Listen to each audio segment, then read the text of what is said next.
Wi-Fi. They have.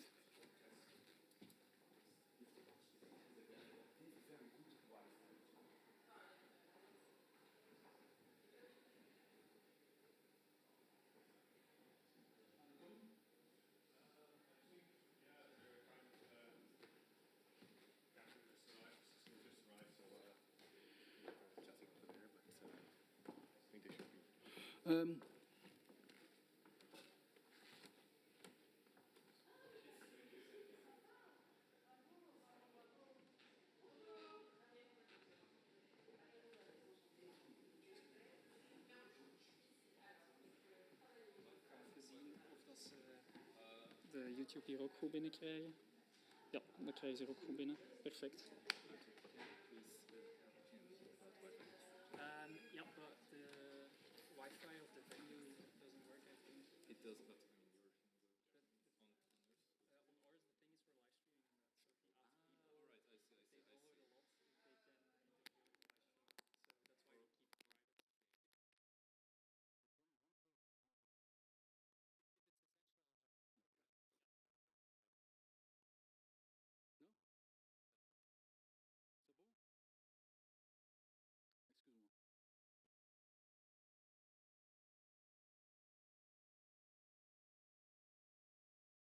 lot, they can interview live stream. So that's why we keep it private. So I see, very good. Hi. Good to see you, Catherine. Finally in live. So is.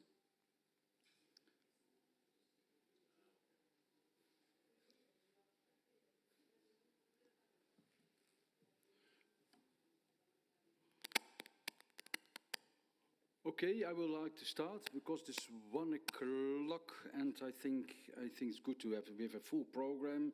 So I would like to say good afternoon to everyone and welcome to the closing ceremony of DIGI4FED. You see it there, DIGI4FED. And DIGI4FED, as you maybe know, is a project standing for a digital revolution in the Belgian federal government, an open governance ecosystem for big data, AI, artificial intelligence, and blockchain. I'm happy that we have made it in a physical one, although I think more than half are following this event live stream. But the people that are here in physical, I think it's much more fun to see each other in real life than always behind a screen.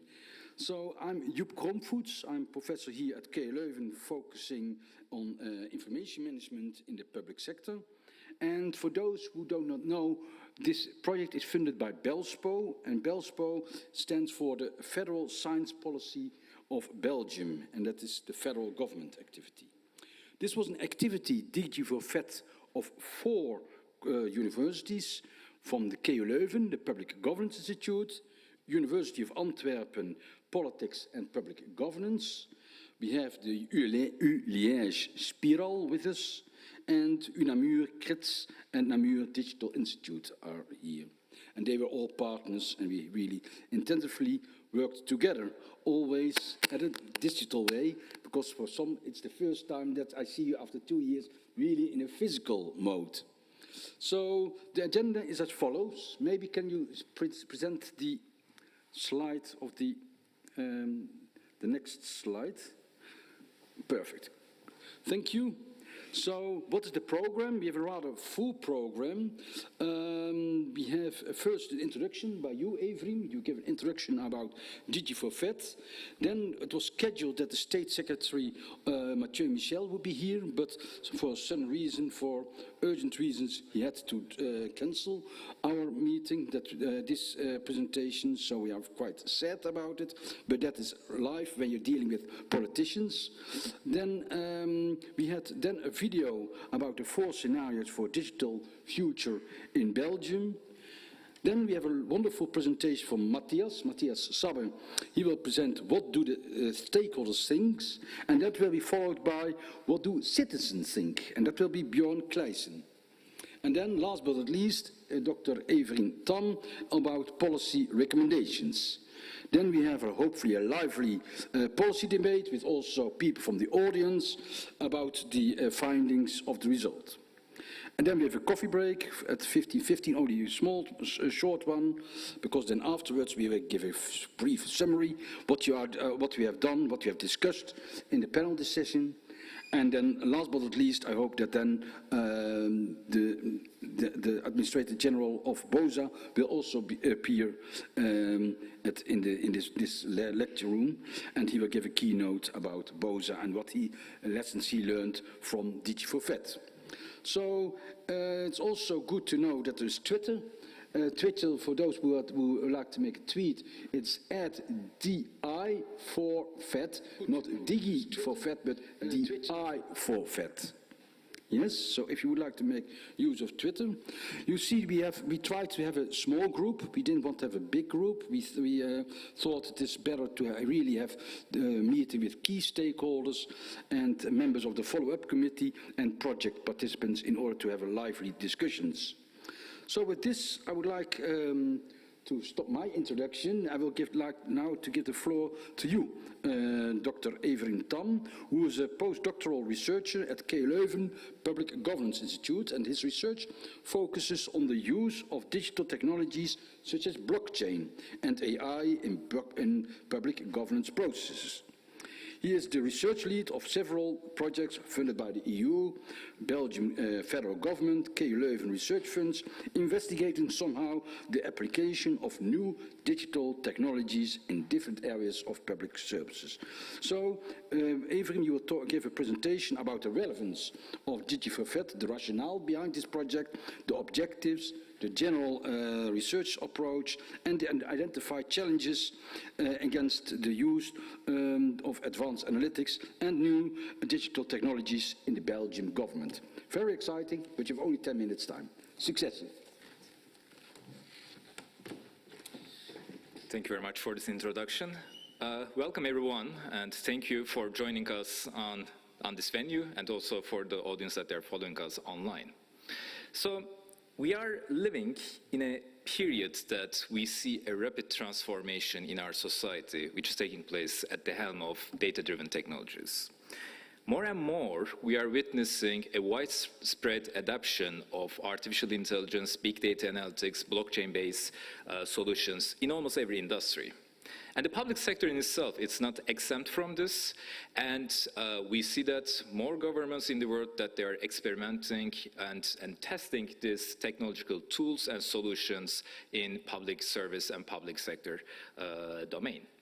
So, although we see this shift, this enthusiasm in different sectors, and particularly in the public sector, we see also specific challenges that they are arising on the implementations of these technologies in the public sector area.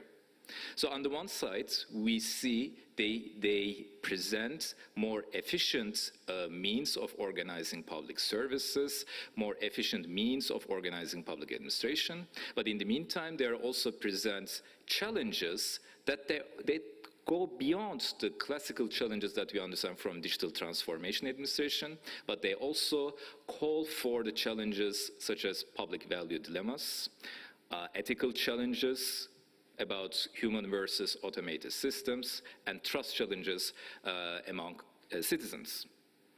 And DIGI4FED project has started, and it was motivated on better understanding these challenges, to see how they're interrelated to each other, and developed solutions for the Belgian federal government in governing and designing a better governance model that can integrate these new technologies in the fight against fraud.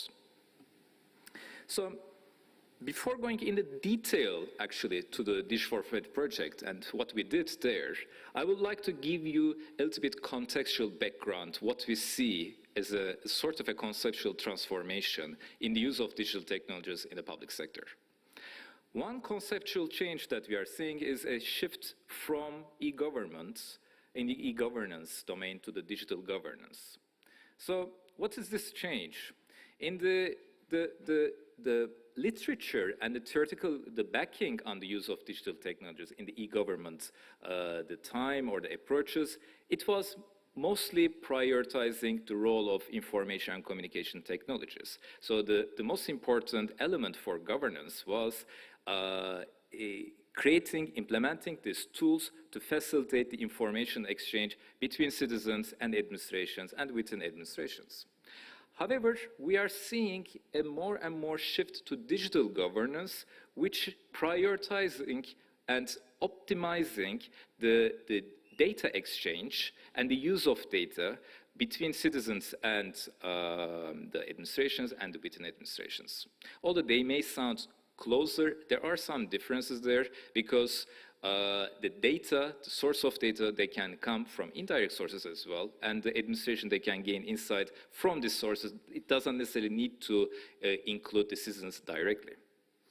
But in a way, this change, this shift that we also see, it changes the roles and responsibilities of the governments. So we see new features, new concepts that they are taking place in the literature, such as government as a platform, open by default, data-driven public sector, digital by design, user-driven services, and proactive services. The second conceptual change, which is relevant for our research, is that we see in terms of the understanding of the data governance. And here, we see that there's a merger, overlapping dimensions of the classical governance questions and tools with public value dimensions and the trust dimensions. And the data governance process and design processes, they call us to think about it, the governance question, the classical, maybe the governance questions and tools with the public value and trust dimensions together. But that's not only it. We also see some governance challenges and governance questions, they also arise from the type of tools that they're implemented in the data-driven public service processes. So, and these tools, they also let us think about it, what does it mean, governance by and governance of questions. So, giving this conceptual background, this shift the DIGI4FED project took place, in this project, we brought together a multiple expertise, an interdisciplinary expertise to address these multifaceted, multi-layered challenges that we were expecting to see. So we brought expertise about the technological sides of the implementation of these technologies. We brought expertise in about public values and trust dimensions of these technologies. We brought expertise in legal dimensions of these technologies. And we brought expertise on public administration organizational dimensions. And with all their inputs, all this interdisciplinary input, we focus on the research question of how can Belgian federal government design an open governance model that can leverage advanced analytics to fight against frauds. And specifically, we focus on the taxation and social security domains. And what we did in the project, so in addition to this multidisciplinary approach that we did, we also utilize and use different research methodologies and approaches.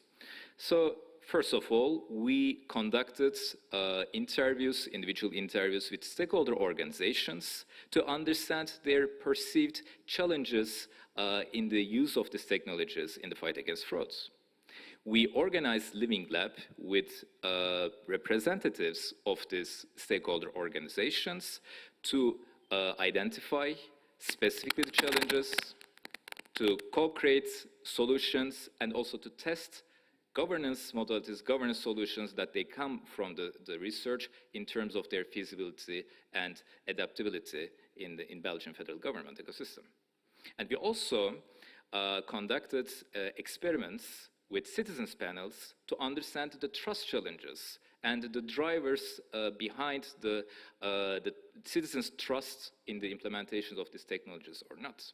And we use all this in input through a design science research approach and developed several governance dimensions, governance design solutions.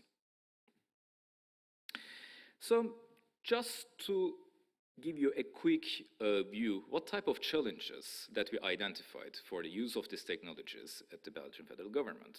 As we were suspecting, they were manifold and multi-layered. First of all, we saw trust challenges. They were towards the government and the institutions that are in charge of the implementation of these technologies, but they were also trust challenges against the technologies themselves. We encountered operational challenges such as interoperability issues, the integrations of different data sharing the systems there. And we encountered user acceptance challenges that they call for the thinking about the digital divide in our society, public value dimensions, or the human-centric versus automated systems in the implementations of these technologies inside the administration. We saw administrative challenges, focusing specifically the expertise and skills that they are employed inside the administration at the federal level, but also the questions about what should be the role of the private sector. We also saw some technological challenges that they are specifically related about the explainability of advanced analytics and also the implementation of decentralized versus centralized systems to support the data infrastructure. We also identified policy challenges, for example, pursuing whether European solutions, federal solutions, or the regional solutions in the implementation of these technologies. And finally, we identified legal regulative challenges that they are focusing on the interpretability of GDPR and also the questions about how to use advanced analytics in a changing, currently evolving regulative environment. And today, we will share with you our findings about these key challenges, and we also share with you our solutions that come from our research. So, and at the end, we will also share with you our policy recommendations for Belgian federal government about how to create a governance model that can leverage advanced analytics systems in the fight against fraud. We are really looking forward to sharing these ideas, these recommendations with you, and we are really looking forward to get your input, debate, and something that we can also learn from your reflections. And before starting with our presentations and findings, I would like to invite you to watch a video about 4 different scenarios about different governance approaches in introducing advanced analytics in the fight against fraud. So this video is developed by our colleagues from University of Liège, and we hope that this video will serve as a catalyst and can help you to visualize some abstract concepts that we are going to share with you today and present to you as part of the panel debates. Thank you very much for your attention. Governments are increasingly looking at data processing technologies as policy instruments, and this raises many questions. What role will data technologies play in policy design and in policy implementation? Who will produce and who will control such data technologies? How do we ensure data privacy, policy efficiency, and democratic control? And last but not least, in which society will we live in 2030? The DIGI4FED research team has imagined 4 possible scenarios to stimulate debates about what the future could look like and what its opportunities and challenges are. Scenario 1, the efficient government. Sophie is heading the R&D AI grant program for the federal government. In the aftermath of the COVID crisis and building on the Tech4Gov coalition, a major public-private partnership has been set up to develop data technologies. The federal government has massively funded tech providers and startups to build AI applications for policy. A couple of weeks ago, Sophie's program was put forward in the media as the newly developed fraud detection application has strongly increased federal tax revenues. The fight against tax fraud has never been higher on the agenda, and the massive use of public and private databases for policy has led to major efficiency gains and budget increase. However, such efficiency gains are not seen in a good light by everyone, as they could come at the expense of transparency and privacy rights.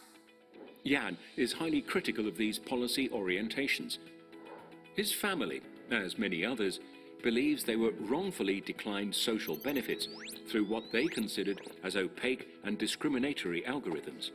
That's why he recently signed a petition against the project of the government to implement data processing technologies for a major tech provider, as he fears a lack of transparency and is not confident his right to privacy will be respected. Scenario 2, the participatory government. Pavel is a policy officer at the Federal Technology Assessment Agency installed in 2023 after a massive health data security breach that has exposed billions of data points to the general public. This agency aims at opening up government decision-making about new technologies for public scrutiny. Today, Pavel is organizing the 25th AI Deliberative Panel at FPS Boza, bringing together citizens, businesses, civil servants, tech providers and academics. The session is about the governance mechanisms of new European public blockchain based on EBSI, the European Blockchain Services Infrastructure. It aims at sharing social security data among all EU member states to combat social security infringements. These panel's debates directly feed the decision-making process at the Government Data Technologies Excellence Centre, where civil servants implement these technologies. Maria is participating to today's panel as the representative of a major doctor association. She is angry because she thinks urgent decisions must be taken for technological governance, and these participatory dynamics considerably slow down the decision-making process. In addition, she believes such processes divert public funds from other urgent issues, such as new pandemics and healthcare development. Scenario 3, the privatized government. In the aftermath of the COVID-19 crisis, most European countries contracted huge public debts, forcing them to roll back their realm of action. The government has thus outsourced many services to private actors, including fight against tax fraud and social security infringements. As a result of this new tax and social policy, and thanks to private AI fraud detection algorithms, the federal budget has increased of around €5 billion. Astrid works for the new federal single social security agency as a private sector compliance auditor. Astrid's role is to audit private companies' algorithms to enforce European ethical AI regulations. Human agency, privacy and accountability are her credos. 2 months ago, Danny was a social security investigator at a tech company. The algorithms engineered by his company to profile fraudsters and to predict frauds were often audited by civil servants. Then he joined the whistleblowers to denounce how his company was targeting individuals and SMEs for quantity, overlooking complex fraud committed by multinational companies and deepening the socio-economic disparities within society. Scenario 4, the transparent government. Following her re-election in 2029, Noor was appointed as Federal Minister of Digital Affairs. She is a strong supporter of open data and controllable data technologies. That's why she will maintain the government strategy not to invest in black box AI and public blockchain, and keep investing in current technologies. Noor's policy aims at funding R&D for secure, ethical and transparent rule-based algorithms and at training civil servants as ethical hackers. She will also expand the collaboration program among public sector organizations through the newly instituted Crossroad Bank for Policy. Paul is a data scientist at an AI consultancy firm that was created following the adoption of the 2025 Transparency Act, a tailor-made framework supporting open data and open source applications. His job is to audit public and private databases and data applications to identify potential services that could be provided to business in terms of tax fraud detection. Lately, he has discovered that the combination of some open databases led to the identification of people. He must report it under the Transparency Act, but has not done it yet. He is concerned about the repercussions of his discovery to him and to his company. Data technologies in government and the way it will be implemented are key issues for civil servants and for society, for today and for the future. Individuals and social groups obviously have different perceptions of these issues. These scenarios will be used to produce strategic knowledge about what is more desirable for the future. So, looking at challenges and opportunities, how should we organize public governance to use data technologies in public policy? This is one of the objectives of the DIGI4FED project. Do not hesitate to reach out to us or to visit our website. Thank you very much. Government. Okay. Based on these four scenarios that you saw, we did our research. And the next two presentations, I'm very excited about it, will be about the living lab that we implemented, as well as some experiments we have done about these, partly built on these scenarios. So first, it's my pleasure to introduce Matthias Sabbe from ULiège. And Matthias Sabbe is a postdoctoral researcher at Spiral Center of the Université de Liège and scientific collaborator at the ISPOL Center of the Université Catholique de Leuven. He obtained his doctoral thesis in public administration at the UCL in 2020. His research mostly focuses on exploring the frontline practices on street-level bureaucrats in the Belgium probation system. His current research topics cover the integration of new technologies such as AI, big data, and blockchain technology in the Belgian federal policies.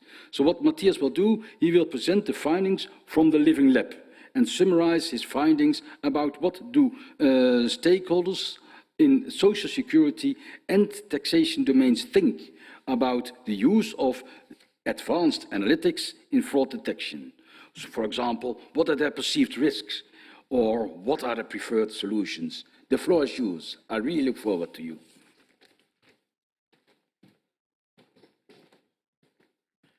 So, thank you.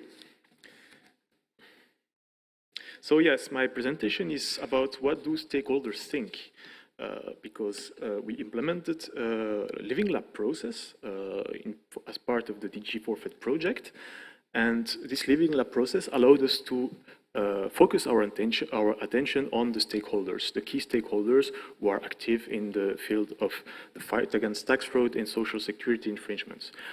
So what is a Living Lab process? So a Living Lab is a methodology that aims to co-create innovation through knowledge exchange, co-creation techniques, and participatory methods. And we used this approach in this project to collectively elaborate and test a governance model prototype for the integration of new technologies in federal services. So this picture that you have here, it presents the Living Lab process that was implemented in our project. As you can see, there are three main phases to this process: the exploration phase, the co-creation phase, and the testing phase. And as you can see, that each phase builds upon the results of the previous one. You can also see that we made sure that stakeholders are actively involved in each phase of the process. This is a very important aspect because it's a collective co-creation process. So in this presentation, I will navigate between these various steps, and I will quickly present the methods and, most importantly, the findings for each of these phases. So first, the exploration phase. So here, the idea was to identify key scenarios for thinking the possible futures of digital governance in Belgium. So you saw the video, you just saw the video, which presented the four scenarios. So there was the efficient government, the participatory government, the privatized government, and the transparent government. And so these scenarios were there to elicit debates, to serve as a catalyst for debate for stakeholders during the discussions that we held during this Living Lab process. But how do these scenarios were produced? So to build the scenarios, we first implemented a broad literature review on the driving forces of change regarding the use of new IT tools in the public sector. We also conducted a total of 65 interviews with key stakeholders involved in the fight against tax fraud and social security infringements. We targeted very various profiles, including public stakeholders, so public actors who are involved in using the data or are affected by the use of data, for instance, the CBSS, the CTIF, the INAMI. We also interviewed private actors, such as banks, startups, tech companies, and we also interviewed a few academics who have an expertise on the domain. Then we made sense of all this collected data, this information, with an 8-stage matrix approach to organize everything and bring up the four scenarios that were presented to us. So these four scenarios were instrumental in the next phase of the Living Lab process, the co-creation phase. The co-creation phase is used to collectively identify the key challenges and solutions for the integration of new technologies in federal services for the fight against tax fraud and social security infringements. In that phase, we used two sets of workshops. So two sets of workshops were organized during this co-creation phase. The first set of workshops consists, in fact, in two scenario workshops, the goal, one on tax fraud and one on social security infringements, and the goal of these workshops was to identify the main challenges concerning the integration of new technologies in federal organizations. So during the workshops, the video that you just saw, presenting the four scenarios served as a catalyst for the discussions between the stakeholders, and the idea just was to stimulate the debates. These workshops were implemented in June 2021 in meeting rooms at BOSA with both plenary and subgroup discussions. And there were 9 participants per workshops, involving both key public and private stakeholders. We used thematic analysis, which is a qualitative analysis to analyze the debates that followed during these workshops. This allowed us to identify 10 key challenges for the integration of new technologies. Following up to the second set of workshops, which are the solution-oriented workshops, and the idea was to start with the challenges that we found in the two scenario workshops to find solutions. So this solution workshop followed a similar layout than the two previous ones. It gathered 18 participants, which were in fact participants from the two previous workshops, and the idea here was to find the solutions. We implemented, again, a thematic analysis to analyze the debates, and this allowed us to identify 11 solutions to the key challenges presented in the previous workshops. So I grouped the challenges and solutions into main themes. As you can see, there is, for instance, a main key finding which is about the trust and acceptability. Another main finding which is about the articulation of data use with regulations. And for each of these main themes, there are challenges and solutions. So for instance, regarding citizens' trust and acceptability, a few challenges that we found are, for instance, how to generate an acceptance of the new anti-fraud tools, how to preserve citizens' trust regarding data use and analysis. And the second workshop allowed us to identify key solutions for that. So for instance, developing new technical solutions for a fair use of data or making communicational efforts and pedagogical efforts to justify policies and societal choices to citizens. Regarding the articulation of data use with regulations, we had challenges such as how to address the interpretation and implementation issues of the GDPR, and solutions such as rethinking laws and regulations by actively integrating IT tools and data use in reflection processes. Third group of findings from these workshops was about the resources and data expertises of administrations. So with challenges such as how to address the recruitment issues and the lack of internal expertise in administrations, how to limit the dependence on external, so private system providers. And we identified a few solutions such as pooling the resource of administrations, their expertise and capabilities, redefining and clarifying the role of certain federal services, privileging and supporting EU or national external IT contractors. So these were the results of the co-creation phase, and this allows me to go on and move on to the testing phase, which is the last phase of our research process. As you can see, the co-creation phase provides the groundwork for the testing phase, since the results of the co-creation phase are incorporated in a first version of our governance model, so a governance model prototype. This testing phase was also, the goal of this testing phase was also to assess the validity of this model according to a series of evaluation criteria and using a data collected with a survey, a Delphi survey. So here you have an overview of the governance model prototype that we developed. So it's very raw, it's very dense, but you have to keep in mind that the original version is much more complex. It's several pages long, so here's just a snapshot. You can see that we set out a few objectives, 6 objectives in total. So for instance, enhancing citizens' trust or improving the coordination and interoperability between administrations. And for each of these objectives, we set out several design solutions. So for instance, for enhancing citizens' trust, One design solution was to improve citizens' ability to control and manage their personal data, for instance, by using digital wallets. Another solution was to favor a decentralized approach to data management that promotes transparency and the protection of personal data. And for improving coordination, we had solutions such as the adoption of a common data exchange platform that would operate based on common criteria and technical standards for administrations.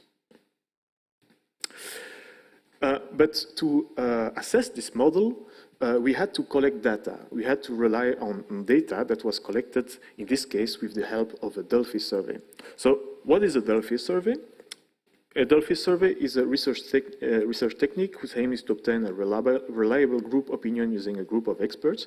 In fact, the idea here is to consult and gather experts' position on a set of proposals. These set of proposals are, in fact, our design propositions in our model. And so our survey is, as such, a qualitative survey with some quantitative elements to it, and it was issued in 3 languages, in Dutch, in French, and in English. It included both open and close-ended questions, assessing key aspects of our proposed model. And a very important aspect to keep in mind here is that we really invited the stakeholders who participated to the survey to develop their arguments, to write down their arguments based on their own experiences, so that we can collect a maximum of qualitative data. So the survey was held between February and March 2022. We used a dedicated software that specializes in Delphi surveys. We sent this survey to 110 experts, which are in fact stakeholders who participated directly or indirectly to one of the previous steps of our research, and we obtained a response rate of 35%. We used a combination of thematic analysis and simple descriptive statistics to analyze the data. So moving on to the key findings from this survey, and these are simply the results of the general thematic qualitative analysis of the survey. So the first main result is that technical solutions alone would not directly support citizens' trust. So we proposed a few technical solutions to enhance citizens' trust, such as, for instance, the use of digital wallets, decentralized approaches, but taken just alone, this solution, according to stakeholders, would not really enhance citizens' trust. The problem is that many stakeholders argue that there is a general mistrust toward public authorities among citizens, and that if public authorities issue new tools, new instruments, citizens would simply not trust the tool because the public authorities manages them, or they were issued by public authorities. And so another issue voiced by stakeholders is that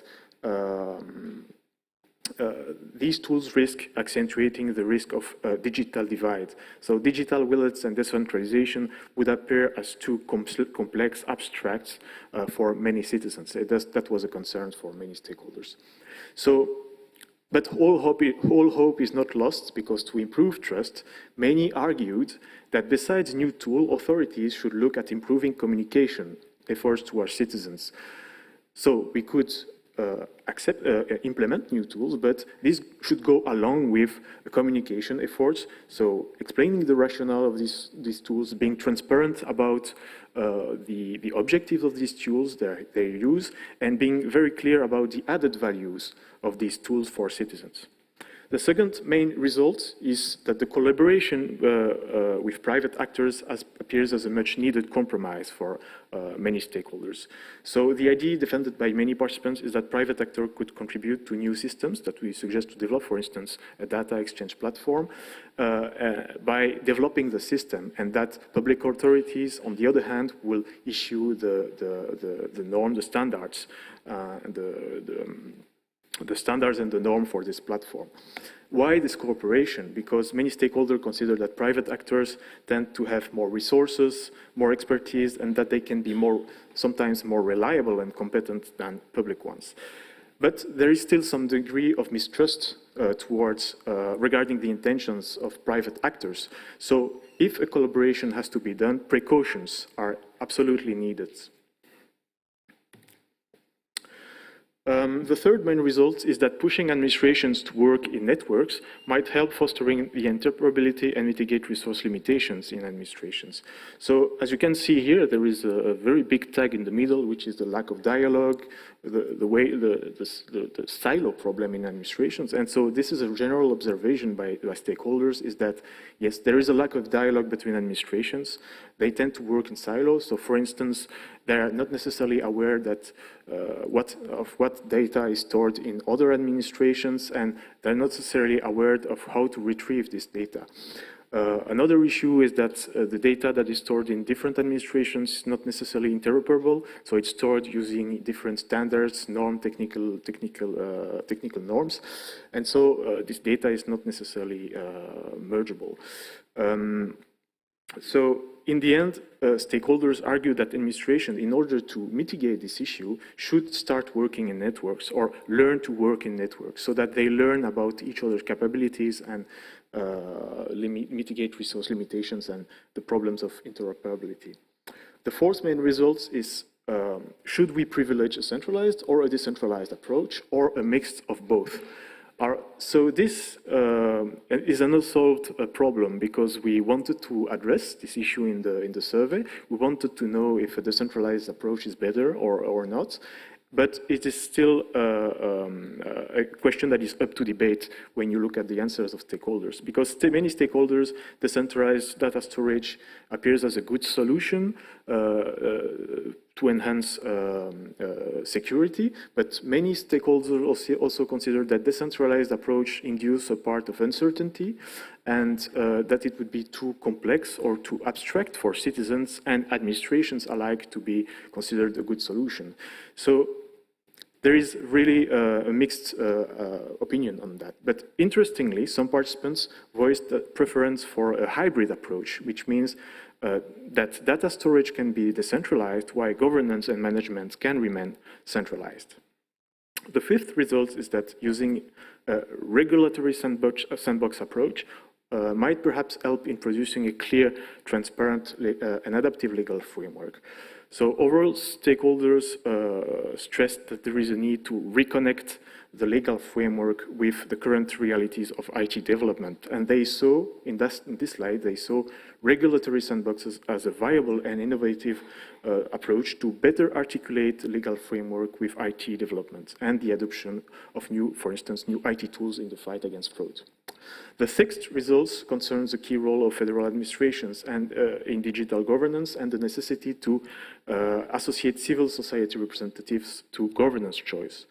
So many stakeholders agreed that there is a need for a central entity in charge of coordinating, developing, and monitoring future digital projects in administrations.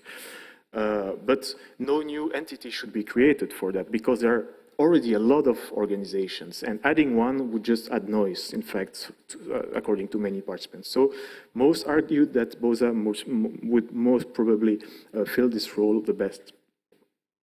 And finally, stakeholders stress that citizens and companies should perhaps be associated to governance decisions. This is important because when governance decisions are made, they argue that the civil society should have a voice on that topic. The seventh main and last main result is that although there are some concerns on the technical level, the authorities are already taking steps that are consistent with some of our proposed technical solutions. So for instance, regarding the data exchange platform that we advocated for between administrations, many stakeholders argued that some similar services already exist in administration. So for instance, service integrators at the federal and regional levels. So somehow there is a connection between what we propose and what exists already. Digital wallets also. Digital wallets are already being very put forward by among governmental priorities today, and we also advocated for the use of digital wallets to enhance citizens' trust. But there are also some concerns, more technical concerns, about the technical maturity of, for instance, explainable AI and blockchain technology. There are also some concerns about the general adaptability of technical solutions due to future challenges. As you know, technology evolves very fast, and we don't have the ability of foresight, and problems arise very quickly nowadays regarding technology. So the last step of this testing phase was to assess the model. So to do that, we used 8 evaluation criteria, which were selected through a large literature review of the relevant literature in public administration and design science research. We used criteria such as efficacy, suitability, feasibility, and we used a 65% benchmark to assess the model. So we consider that a given criterion is respected if 65% of participants either agree or partially agree in their answers to all the questions pertaining to this criterion.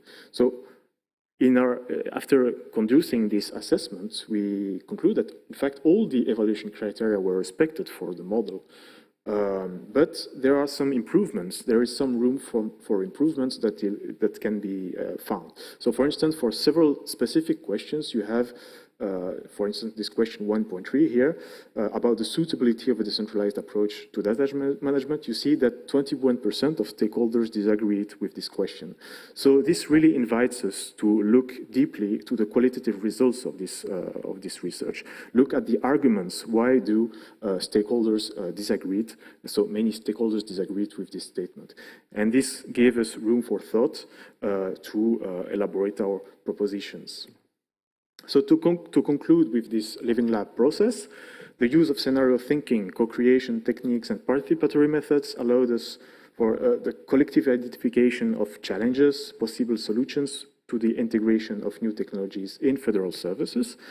It allowed the construction of a governance model prototype, which was tested and validated through a few evaluation criteria. And the qualitative results of our survey allowed us to reflect on some aspect of the proposed model. There it is.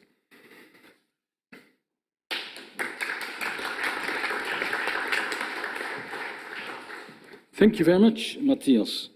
Now we have answered the question, what stakeholders think? Now we will ask our question, what do citizens think? And this question will be answered by my dear colleague from Antwerpen, Björn Kleijsen. And I will briefly introduce Björn.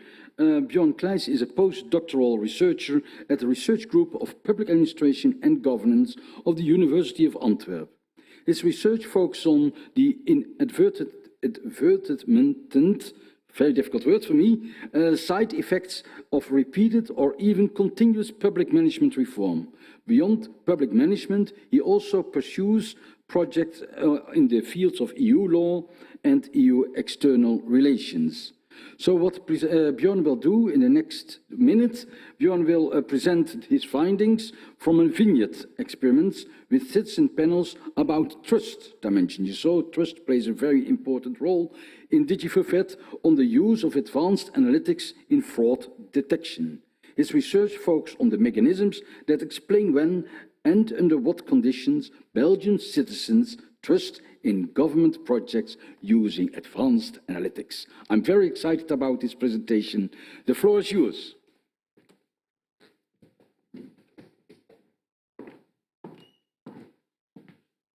Thank you, Joep. Yeah, Joep introduced it quite well, I think, already. I will be explaining the citizen side of this, of integrating AI and big data into government. Blockchain also a little bit, but as in particular, data and AI are value-sensitive issues, actually. My component of the research mainly deals with those. Yeah, the project is embedded at Politics and Public Governance, as Joep already said, but also partially at the GovTrust Center of Excellence, which is a center of excellence at the University of Antwerp, really delving into trust in government. And what I'll be doing today is, yeah, as Evrim also mentioned, this is really an interdisciplinary project trying to incorporate all sides of the coin into what facets we should take into account when integrating new technologies into government. And one of those things, I believe, is also the citizen perspective. Citizens are, of course, essential to the legitimacy of these projects.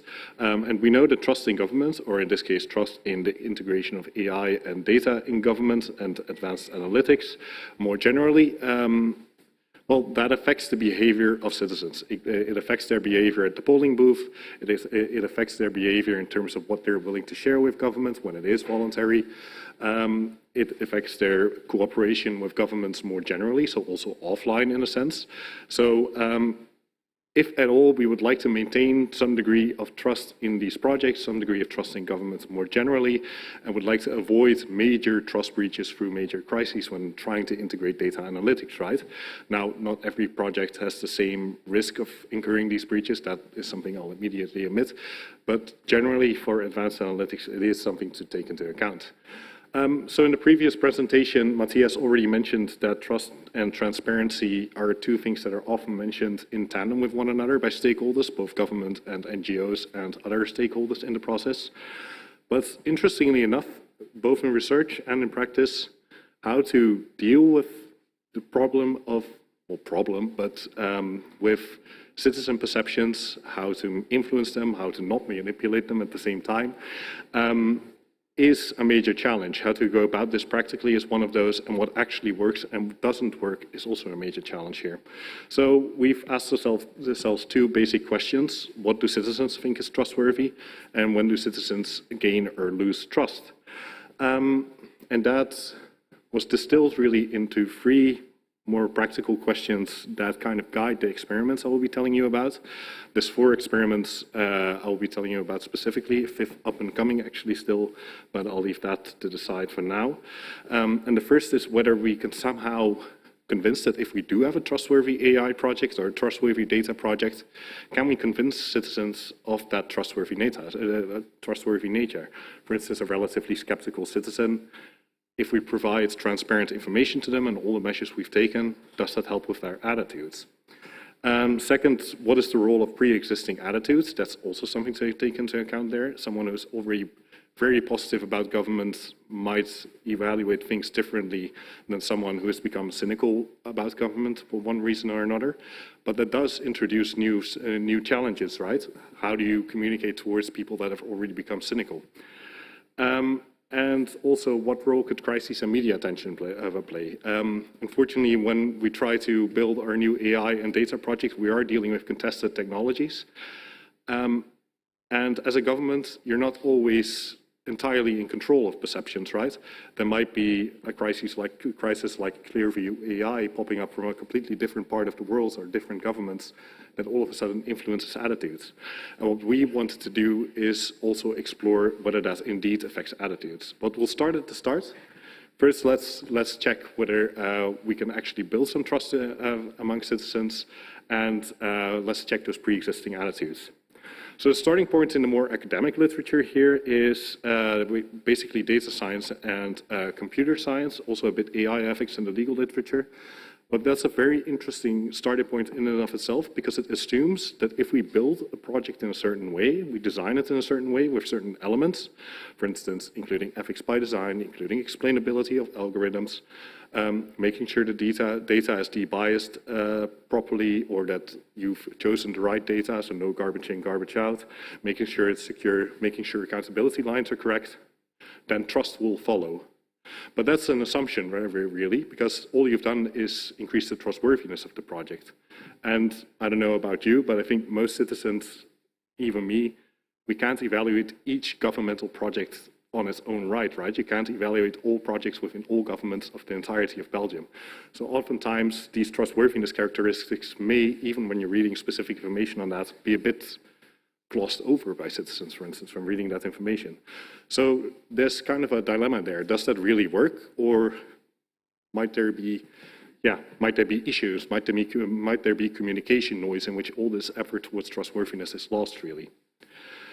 To take it one step further, when really designing the experiments, we also tried to take into account what governments do specifically. We held about 20 interviews, about which 10 were with governments themselves, also several with NGOs to get the outside stakeholder perspective. And we've also read up on documents that seem to be used relatively often by practitioners, among which the ethical guidelines on trustworthy AI developed by the European Union. These include 7 principles of trustworthy AI, as it were, and these are some of the guidelines we've seen implemented most actually in governments to try to incorporate some degree of ethics, focus very heavily on compliance with the GDPR and other legal norms. And it's a way to structure, how you implement trustworthy AI, right? And what we've done in our experiments is try to base ourselves on this structure, also the structures that the government have told us, and see whether at least 6 of these principles, when you communicate about those towards citizens, whether they are actually capable of increasing trust. Bit of a spoiler alert.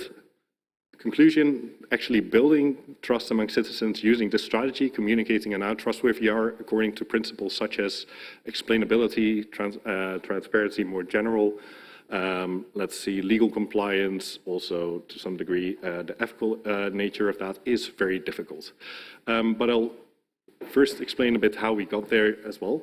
What we did towards about 2,000 respondents spread across 2 experiments, 1,200 in one and 800 in the other, is present them with a vignette about 3 AI projects. 3, one on road maintenance, detecting damages on roads, one on tax fraud detection, a bit more confronting already if you're a citizen, right? And the final one on actually following visitor flows during events to predict, for instance, where emergency services are needed, which of course brings in more of a data-related issue. You use location data from citizens, anonymized that is, but still you use location data from citizens. So it's a mix of projects in there, from non-invasive to invasive. And then we add to that bits of information. It's a bit like a medical experiment. You have a control group with just those 3 AI projects. And then we add a bit of information as kind of the medicine, as it were, and see whether the medicine has some degree of effect. And that can be legal compliance, GDPR and legal-based specifically, no harm and explainability. That's really the core of ethical AI in a sense, or one of the aspects of ethical AI. No harm here means trying not to harm society in general, although with tax fraud, of course, you can harm a specific person's interests, which of course is one specific implementation of that. There's other implementation possibilities possible, and some Belgian entities have opted for a broader version there, but that's the one we chose. Information on how the government gathers its data, whether that's anonymized or done entirely internally. For experiment 2, whether the human in the loop was involved and whether the humans trained very well. Information on fairness and non-discrimination, that the data is being debiased, and finally information on technical safety, as it were, tracing the access to data underlying the algorithm, who had access to that data. So those are the 6 interventions, and we add those in different ways, so you can, as a respondent, you can actually receive multiple of these. So in experiment 1, you might receive the baseline, these 3 projects, but also information on legal compliance, and maybe information on no harm and explainability, or you might just get 1, or you might get 0, and then you're assigned to the control group, as it were. When we then go to the results, we unfortunately see, and this is you see the graph here is from experiment 1, trust in government as the dependent specifically, or trust in project, I should say. Unfortunately, the vignettes, adding these different bits of information on trust measures taken to make the project more trustworthy, did not have much effect.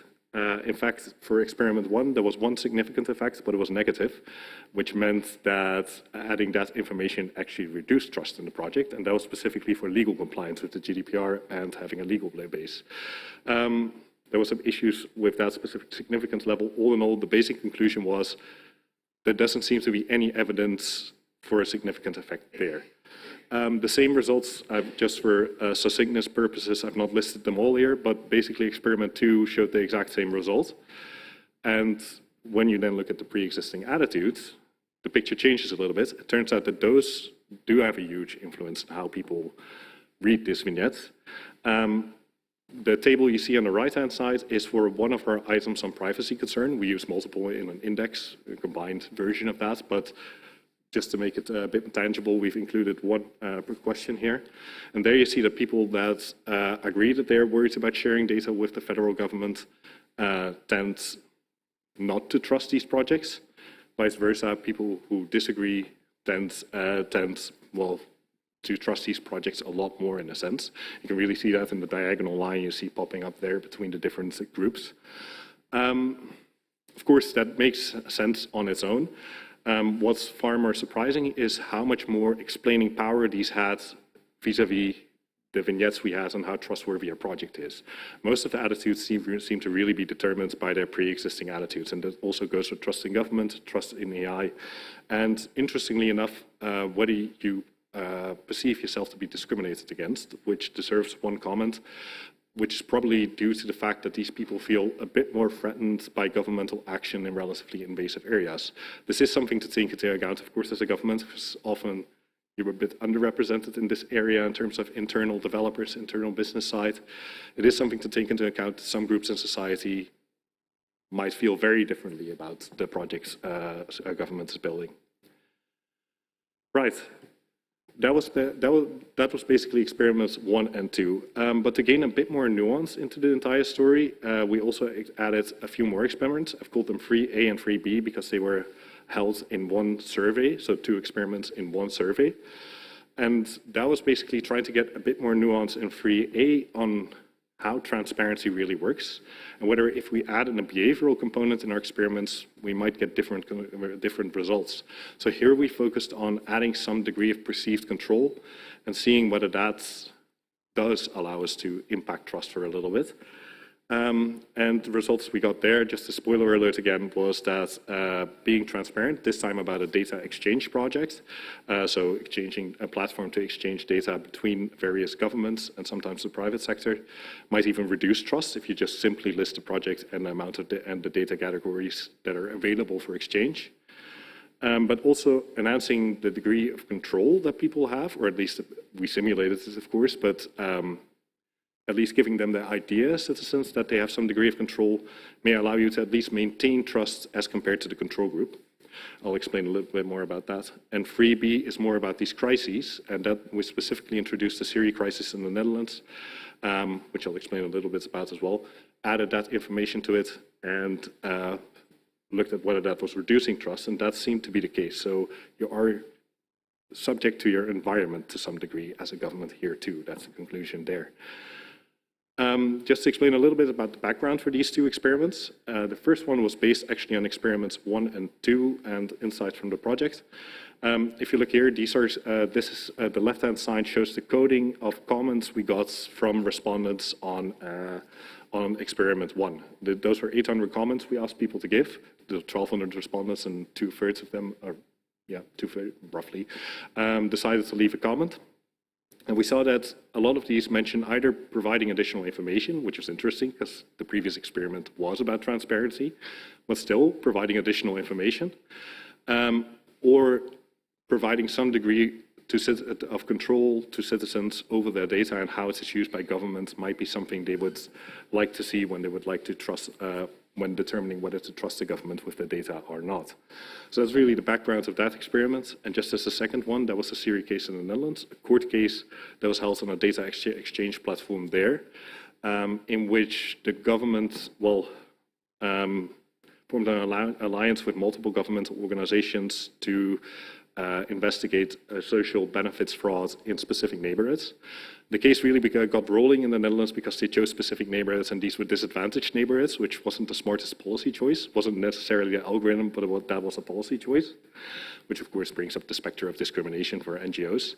But eventually the court decided the case based on transparency, and the court, basically they said that the state wasn't being transparent enough on how it analyzed data, and as such it couldn't really assess whether the right to a private life was being infringed or not. So they held that a government has heightened responsibility to be transparent there, and that the government wasn't being transparent enough in that specific case. And we added a succinct summary of that information to our to experiment 3B. Just a small final remark about experiments 3A and 3B. We listed various types of data that could be shared in this data exchange platform. And that is, I think, relatively essential to see for you guys, because that includes, well, this is actually relatively realistic among a lot of data exchange projects that are done by Western European governments. But they also include, the data types included range from not so invasive, so data on registration of your vehicles, for instance, to sometimes very invasive things such as police and judiciary. And we asked whether citizens would be okay with sharing that with specific governments or even the private sector. That's the part you see on the right-hand side, at least in some conditions. Looking at the results there, we see something very interesting. So on the bottom side, you see the control group. This is the group that only received some information about a data exchange project. In the middle, you see a group that just received information on the list of data types that could be excluded, but did not get a choice about them. On the top side, you see the group that got a list of information on the data exchange project, also some information about a positive project to increase your control. Actually, the middle group also received that, but also a choice who to give this data to, as it were. That's the part we simulated for them. And what we see is the control group that just received general information on the data exchange project has the highest level of trust, but the one that receives positive information, but then just a list of data types that could be shared, remember those are some invasive data types sometimes, actually exhibited reduced trust. Well, you would expect being transparent on it would increase trust normally, right? But seeing these data types apparently feels threatening to citizens, and maybe rightfully so. I mean, interactions with police, welfare data, tax data, labor data, I can imagine that feels threatening if you see that as a citizen, even if not always all types of data are shared. But then enhancing control, the top bars you see, that actually maintains trust at the same level. So these people saw the exact same types of data, but got a choice over whether they could control it to some degree. And then that trust wasn't reduced. I'll wrap up, Joep, because I think, yeah, I saw you looking at your clock. Okay, and then finally, the final results of our experiments. This is the one about the Siri crisis we also added. And here we see the control group below that just received information on a data exchange project as it was. And the top bar represents the group that also got information about the Siri case and how that went wrong in the Netherlands. And of course, we were talking about a Belgian project. So the question is, do they generalize those attitudes from a foreign crisis to our context, as it were? And unfortunately, that seems to be the case. Even though it just went wrong in the Netherlands, trust perceptions were lower for those who had read messaging about Siri. And that, of course, are read information about the Siri case. And that, I guess, shows that you, as I mentioned before, you are to some degree subject to your environment. You don't have perfect control over what citizens think and how you trust, how people trust your project or not. To wrap up more generally, this points towards a few general conclusions, the four experiments together, I think. On the one hand, it's unfortunately relatively difficult among citizens to build trust. There doesn't seem to be any evidence of providing transparency and that actually increases trust in the short term. Although I do want to mention that if you might keep it up over the process of several years, government-wide, probably broader even than the federal governments, but also including the regions, the provinces and the municipalities probably, you might create an ecosystem of trust, but just in the short term, it isn't as simple as building a trustworthy project, communicating that you're trustworthy, and voila, trust. That really does not seem to be the case, unfortunately. Pre-existing attitudes and societal differences really dominate, and this might also mean that as enthusiastic as we are about a certain application, there might be very sizable groups, sometimes 30 to 40%, that really tend to disagree with some of the applications we show them. That was something visible that I could not show here due to time reasons. That also includes whether you've been discriminated against, other reasons you might have lost your trust in government, and that introduces all sorts of legitimacy risks we do have to take into account when designing these projects. One side note I want to mention is maybe building trust is to some degree possible among direct users of the system, because one thing I should note is we tested this among regular citizens, which are really important for the democratic process, of course, and if there's a media outrage, that'll probably be through the general populace as well, so this is an essential population. But it's different, of course, than a direct user of a chatbot or a direct user of an AI system by government. And there have been some indications by other teams, notably Utrecht, that among direct users, by explaining results, you can introduce some trust. What's also interesting is that losing trust is easier than gaining trust. As I mentioned, building trust is almost impossible. Losing trust apparently isn't. And that introduces a unique challenge there. Governments have to somehow prevent trust breaches from occurring to maintain the current level of trust that is at least there to some degree. And that, I think, points to increasing the coherence in government in how ethical and legal problems and data are tackled, but that's something Evrim will talk more about.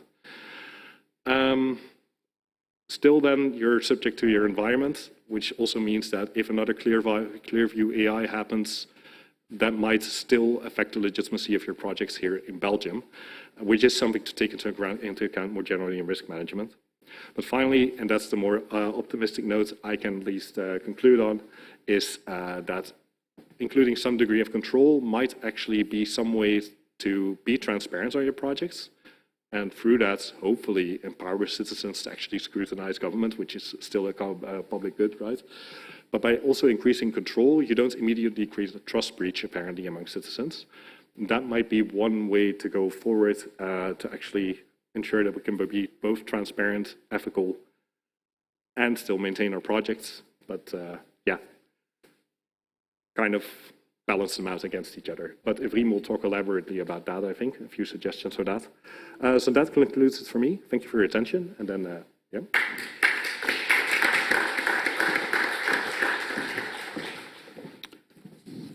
Based on these two excellent presentations, we know more or less what stakeholders think and what citizens think. On top of it, we also executed some other research in order to better identify what are key recommendations about how to use advanced analytics in the fight against fraud. And I have my pleasure, I've already introduced you, my dear colleague Evrim Tam, you will present us a set of policy recommendations that were born out of this project. And these policy recommendations will focus on how to ensure trust and interoperability in data exchange system, and how to design data governance system, and how to design a digital governance system. Look forward to your list of I have already seen, of a long list of recommendations. Floor is yours. Thank you very much. So I think it has become already evident so far that there are lots of different drivers that affect the governance choices. And we saw that two interesting presentations about not necessarily citizens' view and the stakeholders' views, that they overlap and always they support each other.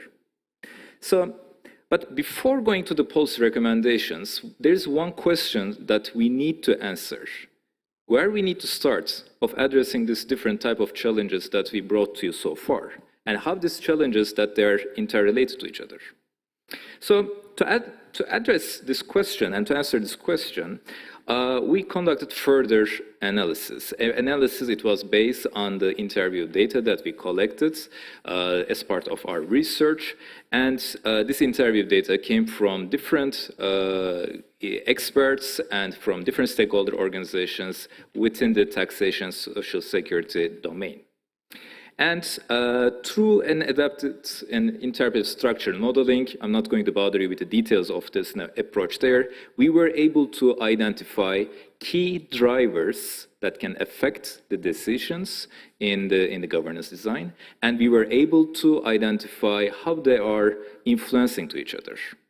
And with that, we were able to identify 5 levels where these drivers that they are clustered.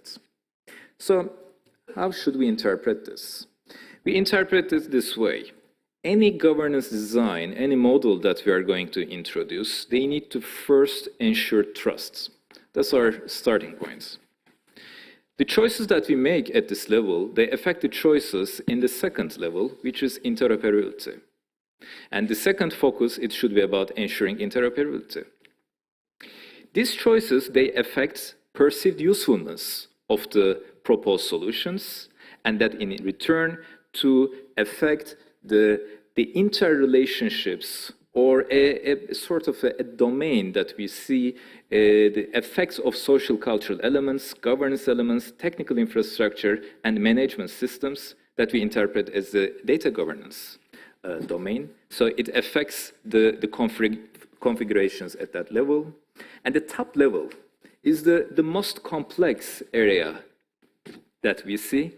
And there we see drivers such as technological maturity, capacities, perceived risks, regulations, policy priorities, and public values, and the interplay of them and the way that they influence each other. And depending on the choices in the previous steps, they suggest us what type of a digital governance system that we can configure for the fight against fraud.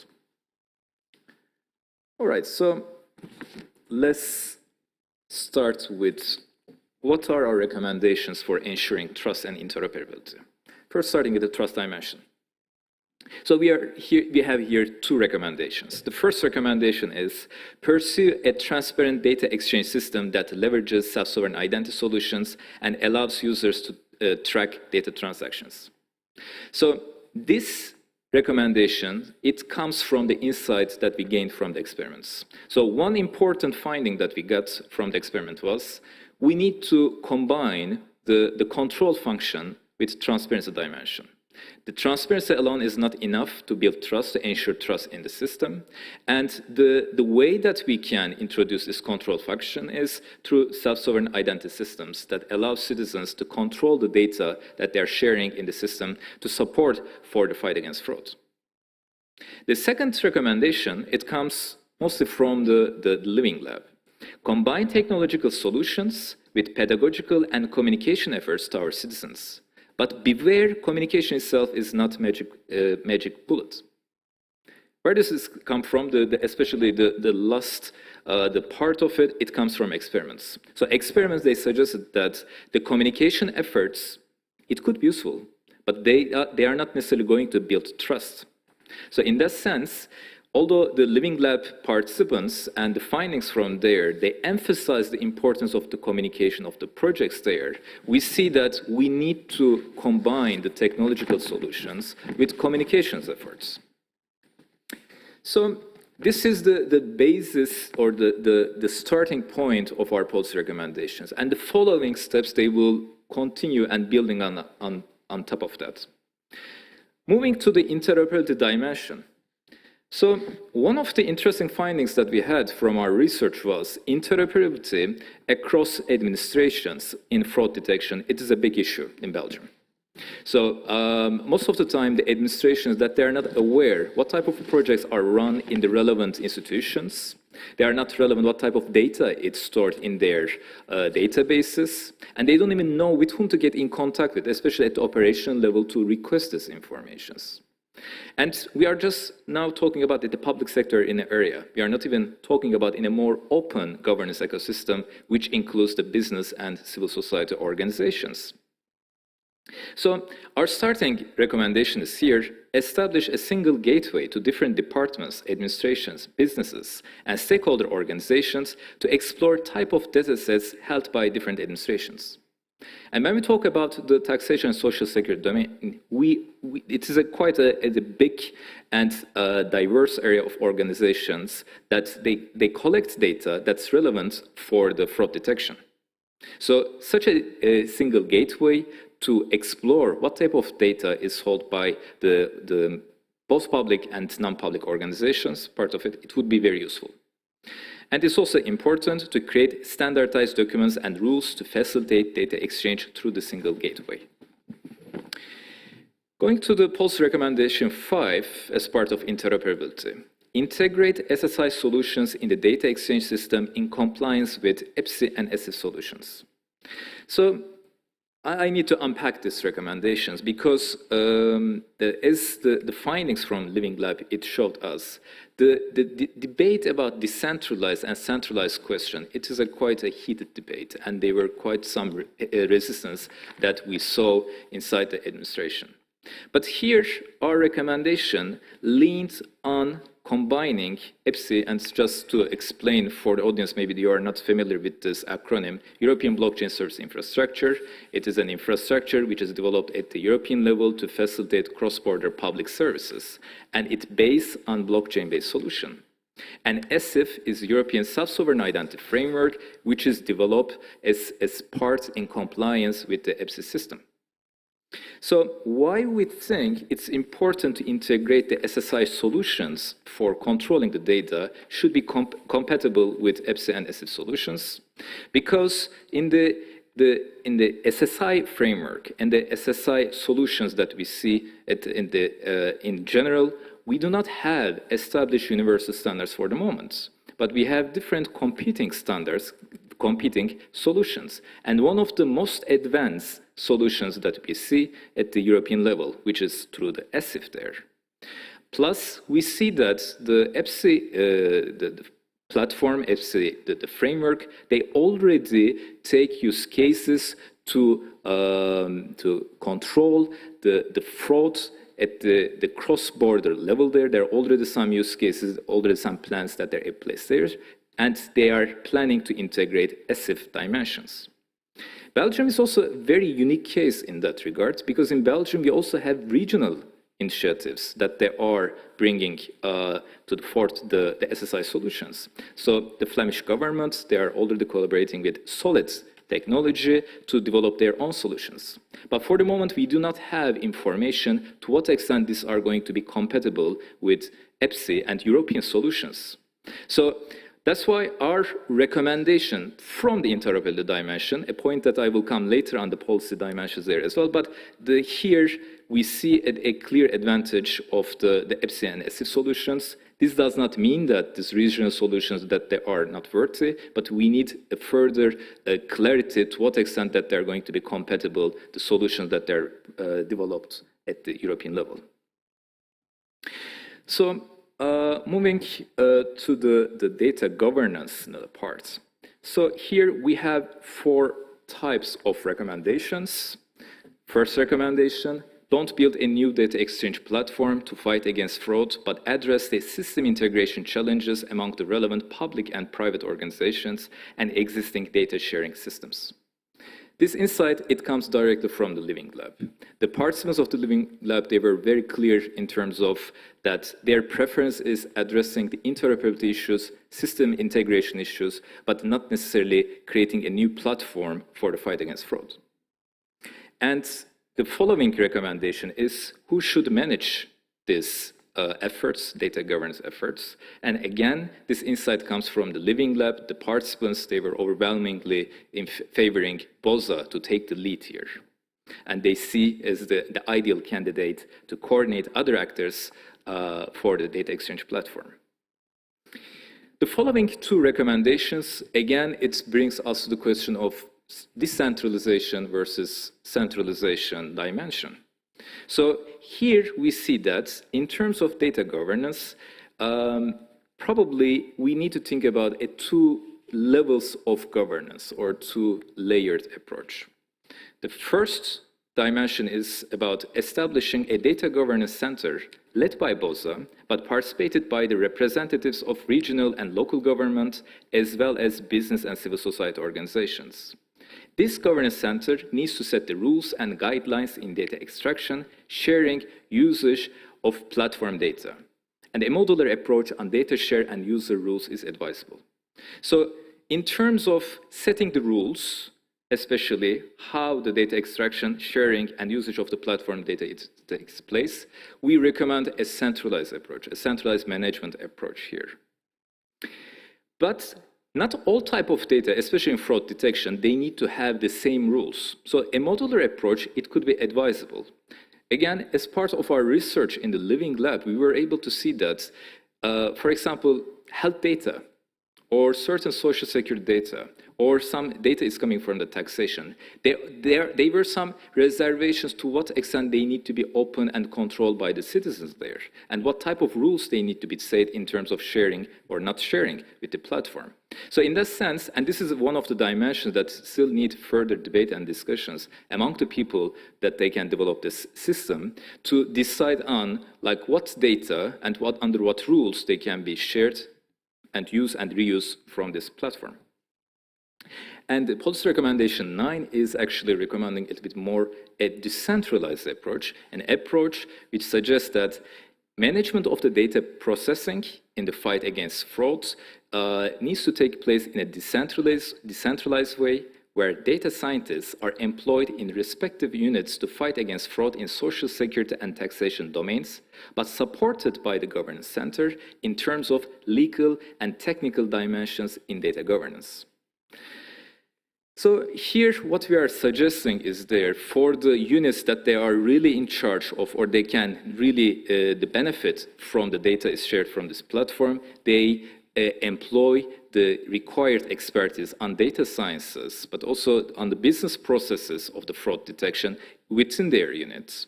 But they need to be supported, especially in terms of legal and technical dimensions of the using the data, and probably on the ethical dimensions of it from the mentioned governance center. So my last slides, they are going to be about digital governance configurations and what type of governance design solution that we can have there. So as you can remember from the model that I showed earlier, this is the most complex area that we see the interplay between different drivers. So in that sense, we compiled our recommendations under 5 clusters or under 5 areas. The first set of recommendations are about the digital skills and expertise. So we have 3 recommendations. Collaborate with private sector organizations in developing technology solutions in advanced analytics, but pursue open source technologies and build internal competences in data analytics and advanced technologies to successfully engage with tech vendors. Our findings, they suggest that it is very difficult for public sector to really compete with private sector. And it's very difficult to attract the required expertise inside the public sector. So in that sense, there is a need of a room for collaboration with private sector. But how this collaboration needs to take place is the question here. And in the sense that we see that there's a room for development and investing on open source technologies, and build internal competence in data and advanced technologies in the public sector, but it should also go hand in hand, and this expertise is important to control the private sector, but it's also important to go hand in hand with collaboration in developing the solutions in advanced analytics with the private sector. And also in terms of building up the skills inside the administration, it's important to invest in training programs and activities that supply advanced digital skills in the public sector. Interdisciplinary trainings are necessary that combine computer skills with legal and social science dimensions. This is actually also a recommendation for the institutions, higher education institutions such as to us. We also need to build up our efforts of providing the training systems, also to the supply actually to the public sector that brings these different dimensions to support advanced analytics. And that needs to combine, that needs to adopt an interdisciplinary approach, bringing together technology, legal and ethical and social science dimensions together. And the last recommendations is here, provide training and support to frontline civil servants to achieve a sufficient degree of data literacy and knowledge about advanced analytics. This training and support can be provided by the Governance Center.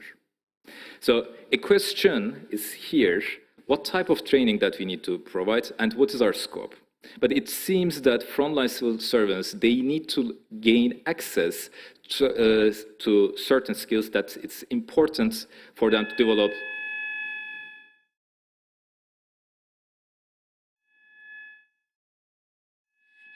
This is a fire alarm or?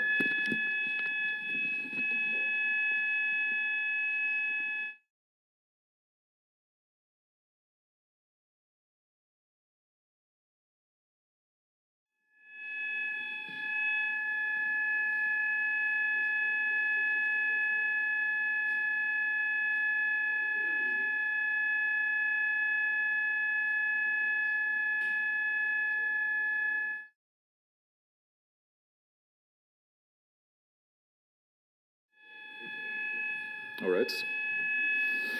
I think we need to leave.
There will be questions now, I think. Yeah? I still need to finish my presentation. After that, there will be questions.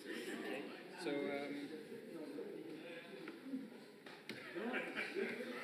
I'll just put it here. I'll make sure that I'm near you when you finish. Everything's in control? Yeah. More or less. Right.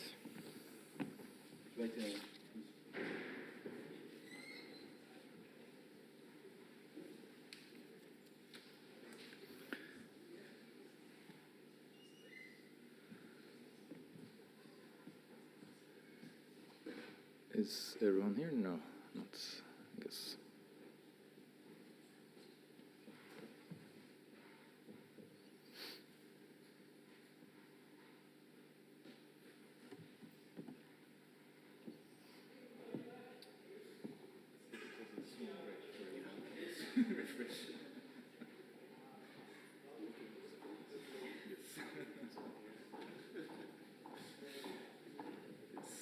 Before the panel debates.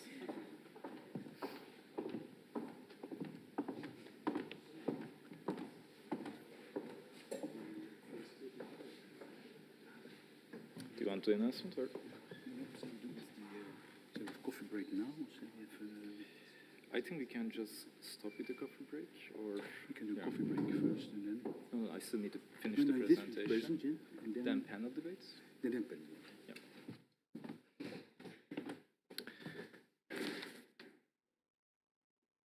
Are we ready? Okay, good, great. Okay, sorry for this small interruption, but I think it was good to refresh, to reconcentrate again to our topic. So we were with the policy recommendations about the value-based design. So our first recommendation in this area is combine citizen-controlled data sharing with transparency measures in data usage to maintain citizens' trust and engagement in digital governance. We already mentioned this part. This was one of the first central questions or the topics that we address on ensuring trust dimension. But it's here, maybe there could be actually a small reflection here to Björn's the experiment here. Experiment findings, they also suggested that if you're not transparent, you don't have a trust problem as well. But this does not look like a suggestive as a policy path to go. So in that sense, it's important to, of course, emphasize transparency, but this needs to be combined with citizen-controlled data sharing. And policy recommendation 13 is about when suspecting that a particular data analytics tool may be perceived as discriminatory or illegitimate by some societal subgroups, conduct research on how such a system would be interpreted by members of the subgroups. This insight, it comes from the experiments. It shows that perceived discrimination and the embedded the trust issues, the perceptions towards the government, this play a role on the adaptability and in terms of the wider usage of the data sharing tools and being part of the system for the citizens. So in that sense, it's advisable to think about it, what particular subgroups they can be affected and what type of countermeasures it can be taken for that. Policy recommendation 14 is use legal, technical, and ethical requirements to design ethical procurement procedures for private sector service providers in advanced analytics. So this is about, as we mentioned there, collaboration with private sector, with tech vendors is important in this domain there. But it's also important to be able to control them in terms of the technology it is shared with the citizens. This could be digital wallets or the SSI applications, the tools there that they are going to be integrated in the system. And it's important to set legal, technical, and ethical standards and requirements and guidelines that can be integrated in the public procurement processes. Last recommendation, in this part, engage in clear communication on the contents of digital change with end users inside the administration that are most affected by advanced techniques in fraud analytics. Avoid combining AI or data-driven support tools with excessive automation in a specific category of frontline civil servants. This was coming part of our Living Lab, the research and the input there. So as I mentioned earlier today, automation is taking as a risk. Excessive automation is a clear risk which is attached to the advanced analytics and advanced implementation of new digital technologies. So in that sense, it's important to assess the impact of automation to the areas that are most vulnerable or they can be most affected by the implementations of this automated tools there in the data processes. All right, so this last slide is it's in the digital governance area. And first, we will focus on the policy priorities. So policy priorities, this was a debate about which solutions that Belgian federal government needs to prioritize or pay a higher attention. EU solutions, regional solutions, national solutions. And our recommendation is here, make sure national and regional projects on SSI and digital wallets are compatible with EU solutions. And what we are seeing on the EU level, especially in the past 6 to 7 months and the policy developments, is that the EPSI is gaining quite a reference in the shaping of the new eIDAS regulation in terms of creating a synergy between alternative systems like Single Digital Gateway, Gaia-X systems at European level. And we see an intention or as a development towards a harmonization on that domain. And furthermore, in terms of the digital wallet strategies, which are backed by the ESIF and EPSI systems there, we see a tendency to go to hybrid solutions, prioritizations of the hybrid solutions that integrate decentralized systems that are supported by the blockchain and the centralized PKI systems, public key infrastructure, in the same solution. So this could be something, a recommendation, a direct recommendation to the Belgian federal government that they are also working on their own digital wallet project. And here, participation in the EPSI use cases on taxation and social security to support the adoption of these solutions in the Belgian ecosystem, it could be useful. We really recommend that because the type of problems the Belgian governments and Belgian federal government that they are facing now, it is not unique. There are also similar resistances, hesitations, questions about decentralized technologies, self-sovereign identity systems, digital wallet systems in other countries in the European Union, and collaborating, especially on the use cases that they're focusing on taxation and social security domain with these other member states would be advisable to find the best, most appropriate solutions. Moving to the risk management dimension, here we have 2 recommendations, especially that they are focusing on the technological maturity question of the proposed solutions. It is important to conduct in vitro experiments to test the feasibility and understandability of XAI, explainable AI solutions for predictive analytics. So there are questions, and rightly so, about to what extent explainable AI or blockchain solutions that they are mature enough, what type of risks are associated with it. And this was, again, mentioned a couple of times in the individual interviews and the Living Lab processes as well. So in that sense, it's important before integrating these solutions in the data exchange ecosystem to run some controlled experiments, some in vitro experiments to really understand their feasibility and understandability. And similarly, it's important to run controlled experiments to assess different technological configurations in data governance in finding a balance between performance of predictive analytics and understandability and transparency of algorithmic decisions. This is a very main challenge. It's a very core challenge that we see. There are trade-off conditions that are attached with the technological choices and design options there. These trade-off conditions that they bring to the assessment about what should be the performance in fraud detection, what should be the transparency of it, and to what extent it should be explainable, understandable for people that they are requesting information. This is a question, this needs to be addressed by the teams that they are developing the solutions. And the last part of recommendations are legal compliance. So the first recommendation is develop standardized guidelines for DPOs and DPA, Data Protection Authority in Belgium, in managing open data policies for advanced analytics. IT solutions developed at the EU level have a clear advantage in facilitating DPOs tasks. So this dimension was coming both in individual interviews, but also in the living lab. There are questions about interpretability of GDPR in the, especially in the open data policies and in using it in the advanced analytics. And although there are some responses, they were skeptical about this. They were seeing sort of as a sort of a scapegoat, the reason not to collaborate. But it's important to develop some standardized guidelines to help DPOs and DPA in that regard. And again, in relation to the IT solutions that are more about advanced technologies like the AI or the digital wallet, SSI solutions. So the solutions that are developed at the EU level, there are some advantages over national or regional solutions here because they're already taking into account this GDPR dimension, explainability dimension, and compatibility with EU regulatory framework.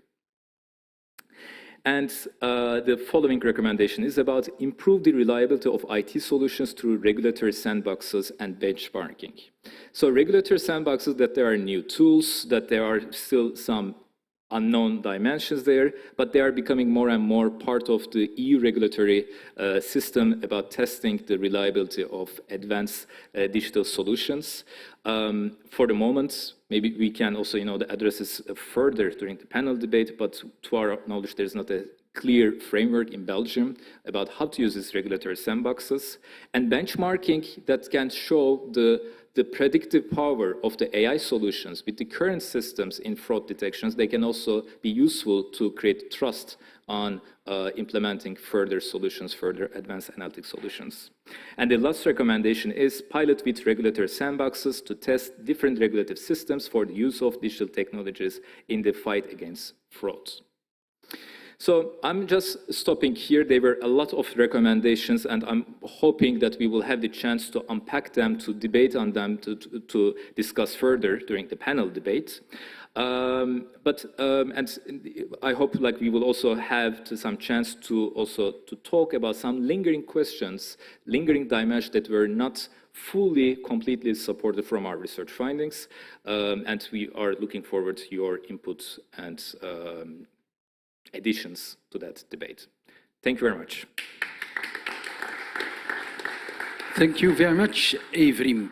Let's start now with the panel discussion, a little bit more interaction with the audience. You were sitting for 1.5 hours, but you had lucky we had an intermezzo to go for the fire alarm. So that makes it all alive. So let's go to the panel debate. And I have the privilege that we have a panel of rather 4 young researchers from DIGI4FED team, and each one of you brings a little bit a different perspective to the discussion that we have. But one person is new, that you see here, is Pauline Willems. And Pauline, I've briefly introduced you because you are new for us. Pauline is a researcher at the Research Center in Information, Law and Society, CRITS, of the University of Namur. She obtained a specialized master's degree in ICT law, where she developed her interest in e-government and AI. Pauline is also an attorney at the Brussels Bar. So thank you very much for attending. So now let's go to the first question of the panel. I look to my colleagues from broadcast, so we have to do this by means of Slido. And if I'm now well informed, you go now to your beautiful device. So please, we are not many, so I can really, it would be enormously appreciated if you attend this one. And go all to slido.com and there hashtag 2507914. So please, because we need an active audience, here and then look, for example, we have here 3 questions is about data governance at social security and taxation should be on. Centralized database with a centralized data management, a decentralized database with a centralized data management, or a decentralized database with a decentralized management. And my dear colleagues from the team, they said, Joep, it could be that not everyone understands this question, so I give you a short explanation here. What is meant with centralized database is all data is stored in the center, and when we talk about decentralized, is that the database is distributed across the network. When we look for the option decentralized database with a centralized data management is a permissioned blockchain of crossroad system, for example, which is very familiar, the X-road of Estonia. Then, for example, the decentralized database with a decentralized management is, for example, blockchain-based system, permissioned, permissionless, where the data sharing people know that the data is registered in a distributed ledger. And they can request to access this data based on smart systems. So I see 17 people have responded, so it means that not everyone has responded so far. I see more audience here in the room, so please, I would like, oh, now I see 21. So let's go. It seems that the most preferable, at least in this audience here, is, and we also have some people online also attending in. So thank you, people online who are also voting, is the number 1 or the most popular one, which is a small majority, is decentralized database with centralized data management. And then as a second one, decentralized database with decentralized data management. And last but not least, only 40% centralized database with a centralized data management. So, Matthias, could you respond to this research? Is this result, is this a big surprise for you or not? Thank you, Joep. I think it's very interesting because it ties very well with the results of the Living Lab process. Because actually, as I mentioned earlier in the presentation, there was quite a debate among stakeholders who participated to the survey about the choice of decentralized or centralized, and the idea of a hybrid approach, combining decentralized data storage with centralized management or governance, was something that many stakeholders advocated for, because it was a good compromise, a good equilibrium between the advantages of both decentralization and centralization. So, thank you very much. Evrim, do you agree? What did you vote for? I did not vote, but I can tell you what I think about this. I think it's important to think about the time dimension here. Like, what is the right choice now, and what could be the right choice in maybe a few years? But if I need to give an answer, I would also go for a hybrid system for the moment. But this does not mean that this hybrid system, it is going to be the best system or the most ideal system in years. There are 2 reasons for that. On the one side, especially about the blockchain-based solutions, there are lots of questions, and that's understandable questions and hesitations there. But I see that some of these hesitations and the questions that they are being addressed for the moment with developing technical and legal framework conditions. So that's on the one side.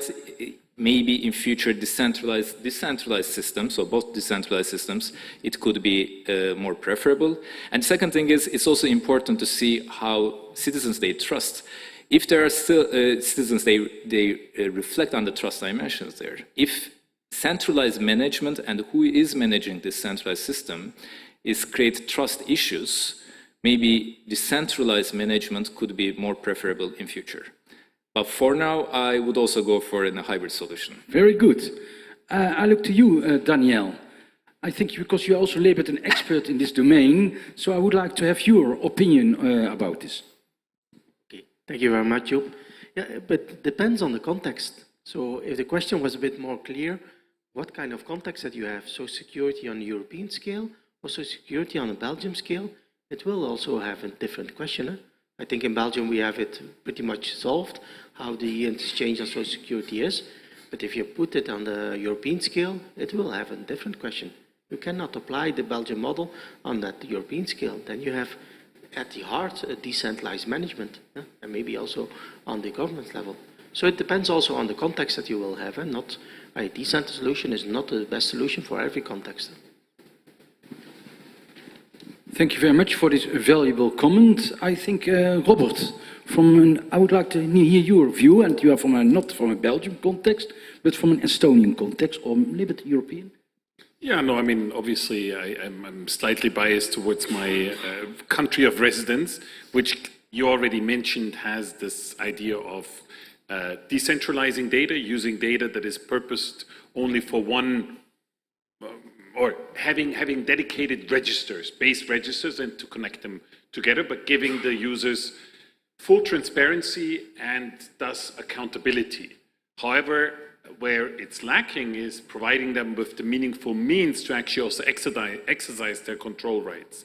So in that sense, actually all this volume of information can really kill you, right? I mean, at the moment, all of the transactions are being locked in actually a chained log file, but only 5 of those base registers are actually provided publicly in terms that you can see who has accessed them. But there is no filtering, or only very basic filtering. There is no AI use of actually identifying any suspicious access which do not follow your normal patterns. So I see a huge potential actually for educating the public and actually also supporting it with additional means. So still, I really very much believe actually in this option of the decentralized database and the centralized data management, mainly because we know that administrations can work together. Yeah, and bringing the citizen into there, I think that needs a lot of education, it needs a lot of digital skills building, and that's something that needs time. That's my main thing there. Thank you very much. I go to you in the background. Frank, what is your view to this? Oh, sorry, the next one. For me, I'm a bit puzzled.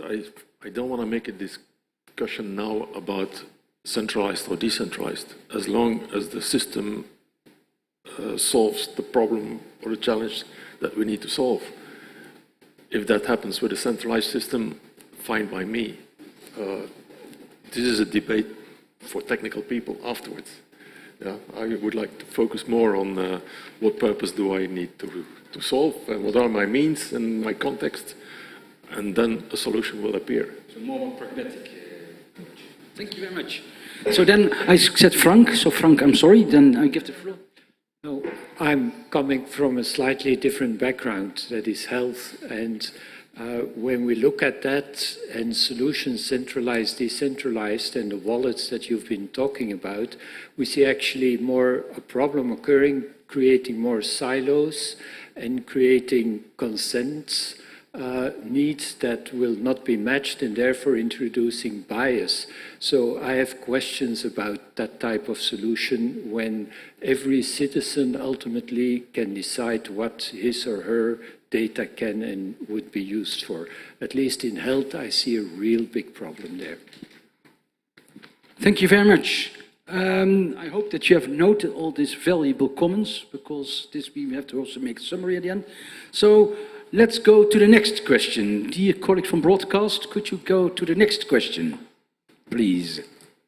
So the next question is, managing of data sharing at Social Security and taxation should be through integration of public sector data sharing platforms in the Federal Service Book or an alternative federal platform managed by BOSA through a new governance body that is headed by BOSA and participated by regional service integrators, through a new governance body that is headed by BOSA and participated by regional services integrators.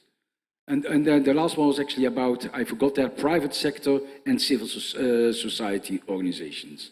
So it's up to you to decide what you think that the management of data sharing at Social Security should be.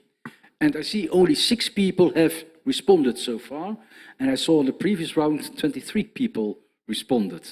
So I'm curious about what is your response.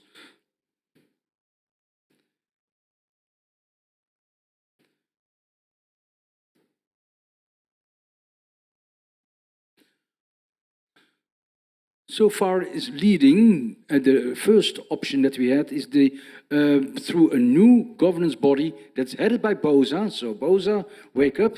You have to, it seems to be that people appreciate your effort that you are doing, and participate by regional service integrators, private sector and civil societies all together. So I would like to give the floor to you, Evrim.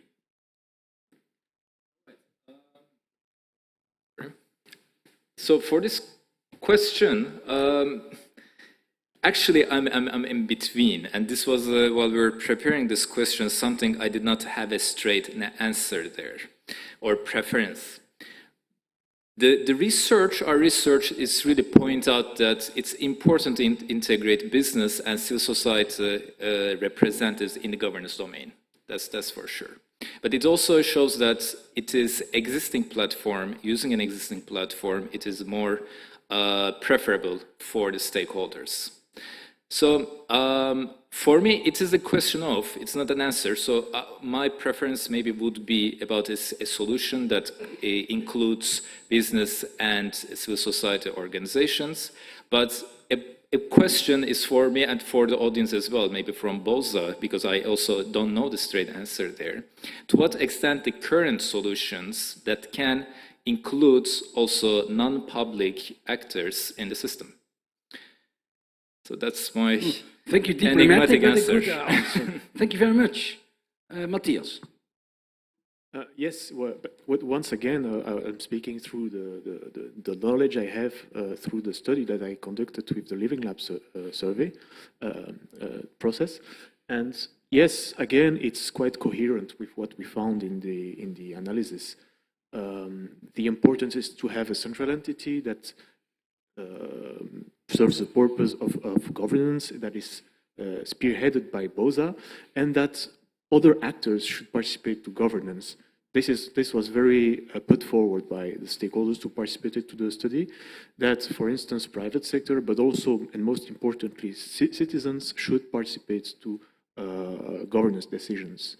This was advocated as a way to enhance trust also in the governance system. So, yeah. Thank you very much. George, what is your view to this? Yeah, here you take me a bit by surprise, but yeah. Yeah, I mean this one. Yeah, I think governance is one of the most complicated thing to achieve. I know at the EU level and also in Belgium, it's quite complicated, and especially with how to involve civil society. It's I don't know how much they are, how well they are represented and listened to in Belgium. I don't know if there are a lot of them. So this is also something that I would think if you take the first answer, you would also make an effort to help organizing this civil society part, which I think it's anyway very important to achieve trust as well. But here it's also the regional and private sector is also quite a challenge. I know here. Thank you. I'm sorry that I put you in the front. Hans, from a Flemish context. From the Flemish context, it's certainly important, of course, that the regional service integrators are involved in this whole exercise. But I think the big challenge is going to be this integration of civil society organizations, because we don't have the experience of doing that. So it's going to be one of the biggest challenges for the next couple of years, is establishing and maintaining trust. So if we don't get the civil society involved, certainly in two domains which are very sensitive, social security and taxation, if we have a government who knows even ever more and can decide ever more automatically in those two domains, if we don't get civil society involved, we will certainly lose trust. I go to you, back to Jacques Hamande, then... No, first go to you, Jacques Hamande from BOSA. So I would like to know your view, because you see 3 times BOSA pops up, so I would like to know your view. Hello, everybody. I was expecting the microphone coming to me. I'm sorry, I lost my voice, and I want to keep it for later on. More seriously, I think that we forget a bit the first part of the phrase, which is very important, is that indeed we have a good working between regional service integrators, private sector, and civil society in the large way, because we need, of course, to understand the business models which are behind. We are touching to personal data, and at the same time, data we need to execute, perform public services. Then just to remind to the audience that we already work a lot together, which means that we have to continue to work together to ensure that we can improve the services, the public services in general. Then I didn't answer clearly to the question, but I will come back later on in my presentation. Thank you very much, and good that you save your voice for later. Then I go to you, Robert. And then we go to the next question. Is that okay? Would you also like to add? Right. That's okay. All right. Yeah. I'm really intrigued by the emphasis that civil society is getting in this discussion, because that is one of the things we've seen in our interviews as well, actually. Taking civil society into account, and I think that also was something that occurred in the living labs over there, is also considered by civil society often as a sign of trustworthiness, as it were, that you have faith enough in your own systems to actually take civil society on board. But there's also a second aspect in there. It's not just about providing them with a sense of trustworthiness. What we've really noticed in the interviews is that these people come from a completely different background in terms of values, in terms of motivations, than your average data scientist or computer scientist would, with respect to both, of course, because both usually have the best intentions. But a principle such as goal binding is interpreted completely different by your average NGO. But one challenge is that the field in Belgium is less mature than it is in surrounding countries in that aspect. And that is really something, a government can't solve that, of course, in itself either, but that is a challenge for the middle to long term, I think. Thank you very much.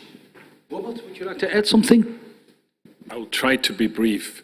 I selected the answer with a new governance body and with the integration of different actors, both of the private sector and the civil sector, basically because what I see with data sharing is that it follows very much, despite the fact that maturity models are as a total simplification, but still lane and lease model has some truth in there, which we can also see empirically. So that basically first there's going to be vertical integration, so meaning within the same data types and within the same sector, and only then horizontal integration is going to happen. What you're proposing here is exactly this horizontal integration. Horizontal integration is challenged for many reasons, but first and foremost because of data protection. Data protection has basically two ways to be overcome. Either you go for consent by the data subject, which is indicated by a civil society organization that would help with that basically say, okay, it's an okay system to actually consent transferring the data, or you go for the law, and that's when you establish a new governance model, usually is accompanied with some set of policies that will govern this element. So I think clearly having both strategies in there can be very good in order to facilitate this horizontal integration, and that's why I went for this option. Thank you very much. Thank you, Robert. Let's go to the third question. We have 5 questions, so that you're not fell asleep and you think, oh, how many questions you have to do, so that you are prepared. So question number 3, but that actually consists of 2 sub-questions. So first, do you agree or disagree with the following statement? Transparency in fraud decisions is important, even if it risks fraudsters learning about the recommendation system of the algorithm. Agree, disagree.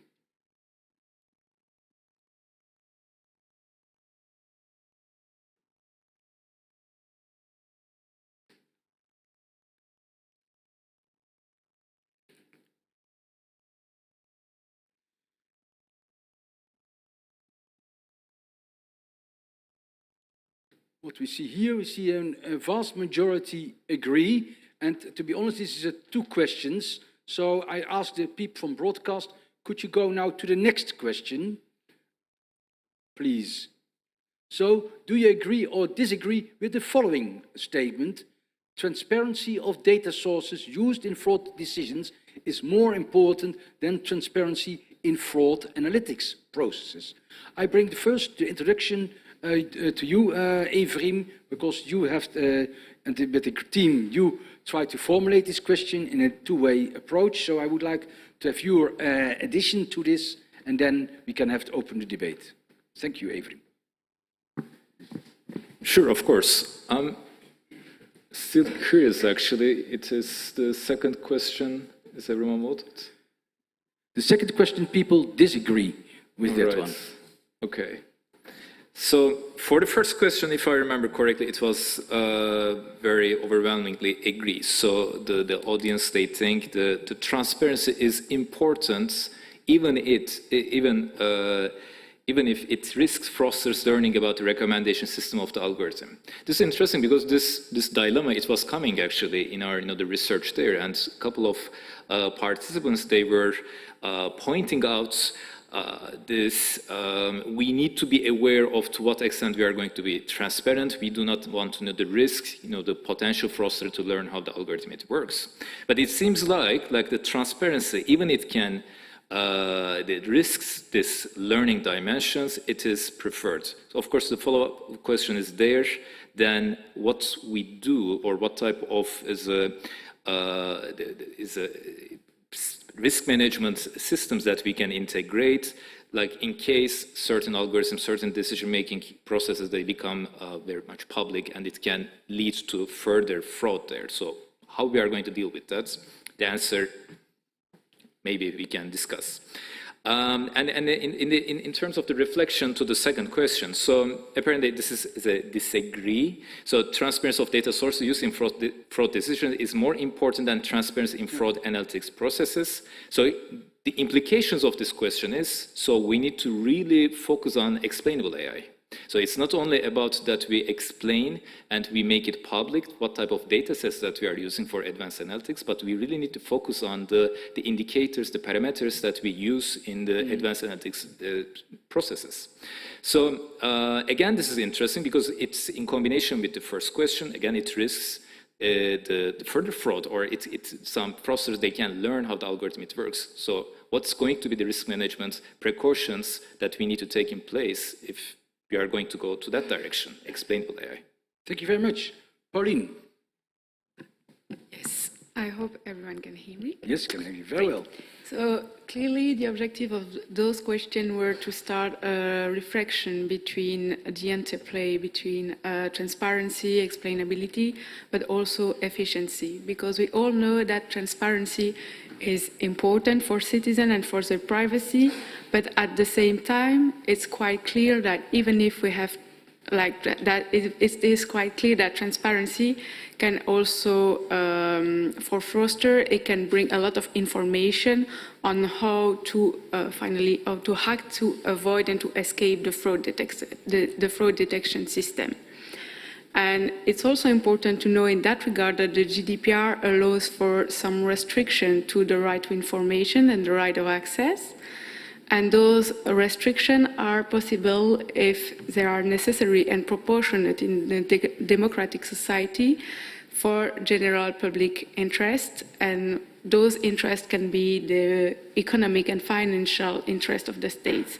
So clearly it is possible to kind of trying to find a balance between transparency on the one side and efficiency on the other side.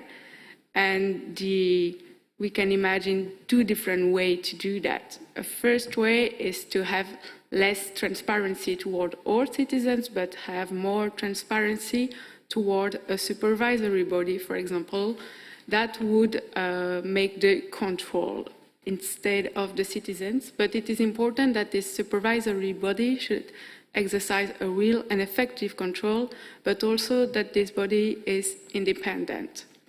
And another tool, and this is linked to the second part of the question, is to play on temporality. So for example, you can have less transparency at the beginning, so before all the data are collected and processed and analyzed by the AI system, but then you need a lot of more transparency afterwards in order for people to be able to exercise their rights of the defense. So. Thank you very much for your nice for his introduction. Thank you. Matthias. Yeah, thank you, Joep. So again, I feel that this question of transparency in fraud decisions is something that's happened or was brought by participants all along the project. I mean, at each step, when doing interviews, when making workshops, when making a survey, this question of the equilibrium between transparency in fraud decisions and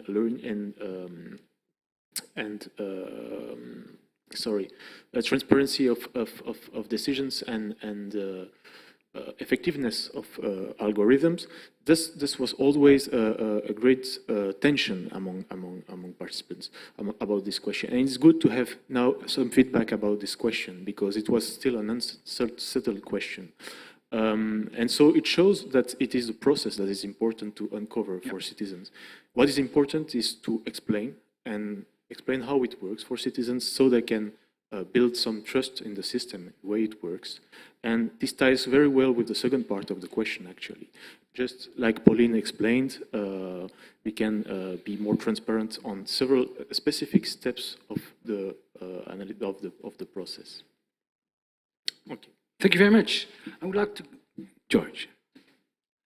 I have a question here on the second part, because if you were talking about AI, I mean, I think the choice of the word analytics, it's complicated. It's not something you can apply to AI because AI is not by auditing the code that you know what. I mean, the result will depend on the data you feed it in. If you use specifically machine learning, this is something that is hard. So I would say, for me, I would say that in this case, if you use machine learning, they are equally important data and I would say the algorithm behind, because AI changes the game in digital government, because before you can audit a code, you could predict what the code would give you according to the input. Here AI, you don't know, it changes because it's machine learning. It's a neural network, so there is a bit of technicality, but it is important, and I think this aspect should be, should be taken into account, because transparency, you have all this, you can say what the algorithm will do, etc., but it will not say what the outcome will be, because you could say we will have a neural network doing that and that according to the output, and after you will not know if you give a given data what the result will be unless you train, because the behavior will change according to the data you feed. So there is still this risk that on bias, etc. But so for me, both would be there, and there is the point that is important, is the right to appeal, the right to contest, which is key in that, because citizens should always have the right to contest for something that even the person who created it is unable to predict the behavior, and there are many cases to show that. Many thanks for your valuable comments and corrections. I'll go to you, Cecile. What is your opinion about this? Thank you. In fact, I agree, and I stand what Pauline said. It's really important, this tension between transparency and efficiency that you mentioned. It is there, and the answer depends on temporality. And you can also, transparency, an element of that Pauline mentioned is important, is that transparency is there to control, it is linked to control, so that you are able to control things, because it's transparent and you can just verify that everything is okay and complies with the law. But you can do this control through transparency, but another organ can do it at your place. And this, so transparency can't be put in the hands of an independent authority, and in these fields where transparency is a problem for efficiency, at least for a while, when you are in the action. If you are too transparent, your action won't be achieved. So then you have to put the control in the hands of another person, and this is an independent authority. So I wanted to check. Thank you very much. I would like to go to Frank. How is this, Frank? Sorry, Frank. How do you see it from a health perspective? We value transparency above anything else in health because we think that the trust in who is doing what is the most important part. So in this sense, I would disagree, and I think that you can take other measures that will avoid the analytics or whatever you want to call it to become hampering the effect. And what we always say is we're looking for protecting data. No, we're not protecting data, we're protecting human rights. And human rights is the purpose, and I agree with the other Frank, his comment on that. And human rights are not absolute. Human rights have boundaries with the rights of other humans around you and in society. And therefore society should decide about where this starts and ends. But still, having said that, in health, we feel transparency is the most important part. Thank you very much, Frank. Katrien. Yes, I feel very uneasy with the discussion because I think it's a question. I agree with particularly with the point about the limit of to human rights, but the main question is who decides them. And here we are speaking between people from administration, but of course there is a political decision to be decided about where do we put the limits. And so too often in the discussion, I feel that there is some, how would I say that, there is an objective way of setting a limit. No, it's a political decision that has to be discussed. And then I have another question, is that I feel uncomfortable and I would be very pleased to listen to a person from Estonia, for example, that in Belgium we have so many problems just to have some form of independent, yes, on appelle ça comment, l'APD or something like that, that is independent and controlled by the parliament. And it's such a fuss in Belgium. So, I mean, this is a central question which is linked to our political system. Of course, I'm speaking as a political scientist, and it's easy, I only criticize, you could say. But at least we are there to say when the king, how to say that, the king is naked, we have to say it. And we have a problem in Belgium with independent agencies like that. So those two questions for me are important and should be addressed. Okay, and then I would like to go back to health. Can I still say one thing about health? What I really like is to see what we call, comment on appelle ça? L'agrément of, you know, when you share your data, you say you sign an agreement, so your data can only be used for research. Yeah, a form of consent. And it has been so much criticized, but never modified. Because everybody knows that research is not in Europe. It's not the same as research in the US.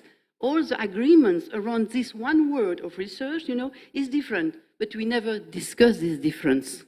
So I'm sorry about that, but just to say that we have to be very careful with considering the words as too much objective. Thank you very much, Frank. Then I can to Estonia, then we go to next. Informed consent is indeed needed when you participate in planned research. There is no question about that. The thing is, can you use informed consent also for the use of data and for protecting the privacy of data? I have a problem there because informed consent in the health environment is not a balanced decision. If I, as a physician, ask a patient, do you consent using your data to help other patients? How is that patient going to say no to that type of question? So informed consent is not, in my opinion, the best way of dealing with it. We have published actually a paper on saying it's better to use public interest, but then I agree with what you're saying. The public needs to decide. And the public, in my opinion, in Belgium and across Europe is still parliament. And you need to have parliament in power to make those type of decisions. Thank you very much. I would like to go now to Robert about the comments that the gentleman and the lady made. Yeah, so I mean, I think with when we talk about the almightiness against technology, because in the end, that's all about that. It's all about not being able to understand how technology works. It is tricky, right? So, I mean, the one thing that we have used normally is that we use experts, that we use expert opinions, and that experts are actually providing us with opinions. But more recently, basically, the public opinion goes away that experts can make those calls anymore, right? So that basically the individual has to be empowered, has to know, has to be able to make all of those judgments themselves. But do the individuals actually want to do that? I'm not so sure that they can do, and trust in that sense is actually exactly this one thing that they do not want to deal with all of those questions, because they rather trust based on transfer of institutional properties, of trustworthy individuals, like politicians, hopefully, right? And they making the decisions. In the end, data protection gives us exactly this right to decide by making a law. The only question is, can we make laws for everything, when we talk about data? And that, I think, is then the question of actually making it possible. Estonia, I would say, has no answer to that at the moment. I think they have more the Nike approach. Just do it. And then they learn how to swim. Thank you very much. And then they don't drown because they can swim. Okay. You, I think Sylvie also raised her hand before. Who? Okay, sorry. And then we go to the next one. Sorry.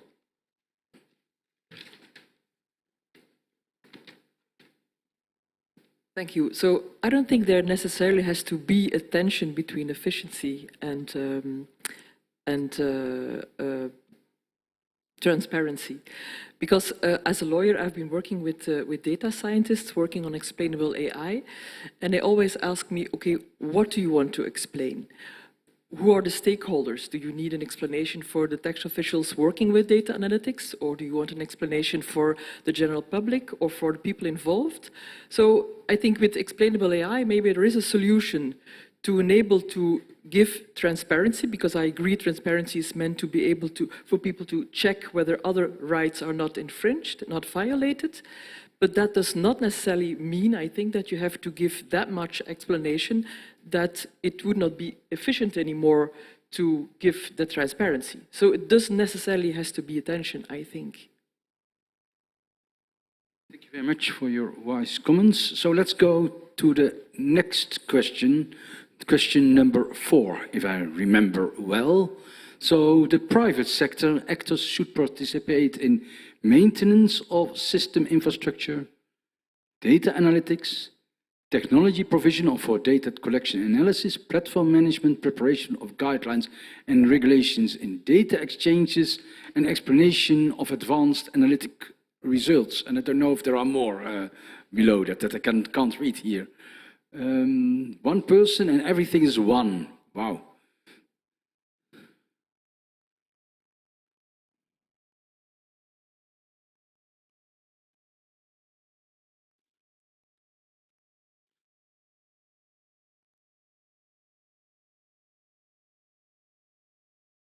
So the private sector should participate in what?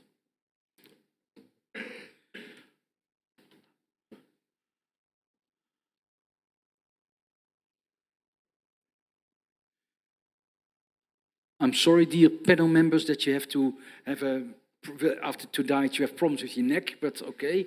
I respect you that you can really look from that angle. So it seems that so far from the 20 people who responded, that technology provision for data collection is the most frequently mentioned, and also maintenance of systems, but also other ones are also a majority has been chosen. So I look to you, Björn. Yeah, I think this kind of aligns with what I would have answered as well, actually, in general. I think this is really a question of high politics versus low politics in a lot of ways. Of course, data collection and analysis does have its own issues in terms of... Is it better? No, we could not hear you very well, yes? No? Is it better like this? Ah, okay, sorry. I thought it was sufficient just now. No, I think this actually aligns quite well with what I would have answered myself. I think in general this is a question of high politics versus low politics, and the data collection and the technical infrastructure in a way is the lowest of politics. Not to say that there aren't any issues, of course, because there still are in terms of data storage, for instance, which has largely been resolved, but GDPR related. Everything has to be in the EU and can't be in the US, for instance. But as we move more towards data analytics or policy making, and that's what we're seeing in the results, I think, as well, even though there is some support still, the issues get hairier, right? As was just mentioned as well, once you introduce AI, the game becomes different, I think you said. And I think that's true here as well. There's the proprietary nature of algorithms, for instance, that produces an issue that can be solved in part through things like ethical procurement, which is something the municipality of Amsterdam has, for instance, been trying to experiment a little bit with, making sure your explainability, transparency, source codes, transparency, etc., are contained already in the contractual agreement you have. At the same time, that does not prevent all issues in government, of course. If you are addressed by Parliament, if you do have appeals, hairy appeals from citizens towards certain decisions, you still need some internal competence probably to solve most of these issues, and just ethical procurement isn't going to give you that part yet. So I can see why that's slightly less pronounced there. Although we do have to make the distinction, of course, between relatively non-controversial applications of AI and relatively controversial applications of AI, such as fraud detection. And that's, I guess, where the support still comes from. So, yeah. Thank you. Pauline. Thank you. Basically, I tend to agree with what Born said. I mean, I think it's very important, the discussion we have right now. And also, it might be true that at the moment, the public sector doesn't have enough resources to make everything and might need the help of private sector, but should be concentrated on some specific point, because the public sector and private sector are still quite different and they have different powers, so it's important not to give too much power to private sector as well. Thank you very much. Bart van Agorië. The important word is on the top, it says participate. It doesn't say that the private sector has to manage everything. So you have to take into account that a lot of the expertise is in the private sector today. And the government can do a lot of things, but perhaps some specialists cannot be found in government. So yes, of course, private sector should participate in all these elements. So you ticked all the boxes? Oh, you were the first one. Excellent. Very good. So, Luc, you have also experience in the private sector as well as in the public sector. Well, clearly, I also ticked all the boxes because the question is not whether the private sector should participate. The question is who should be in the driving seat. And there I strongly believe that the government and the public sector should always be in the driving seat, but the government and the private sector cannot know everything. And so even when new technology is rising, you have to invest in the knowledge, you have to, but you cannot acquire the skills and the people within the public sector at the same rate as the private sector can. And so you'll always have this kind of little bit of a disadvantage. And so as long as you can stay in the driving seat and you can factor out technological knowledge, I believe you're good. Thank you. Then maybe, what's your opinion? To be honest, well, I was thinking about that. I maybe have been very cautious, and I just think the maintenance of a system, because I also think that the government should be in the driving seat, and I'm very cautious about the role of the private sector in general. Just maybe my take on this. And your neighbor? Yeah, I also start to, because the question, indeed, it's with the premise of participation, but I, not only in private sector, I'd like to add also civil society as representative of the citizens as well. But in terms of which specific categories to participate in. I would also tick all the boxes, but it's indeed about enhancing trust. So citizen and civil society can focus on co-creating knowledge production to contribute further to data governance, led by the public sector. Thank you very much. And you, gentlemen, I didn't give the microphone so far, not to you. Thank you. I'm Jeremino from Wallchain.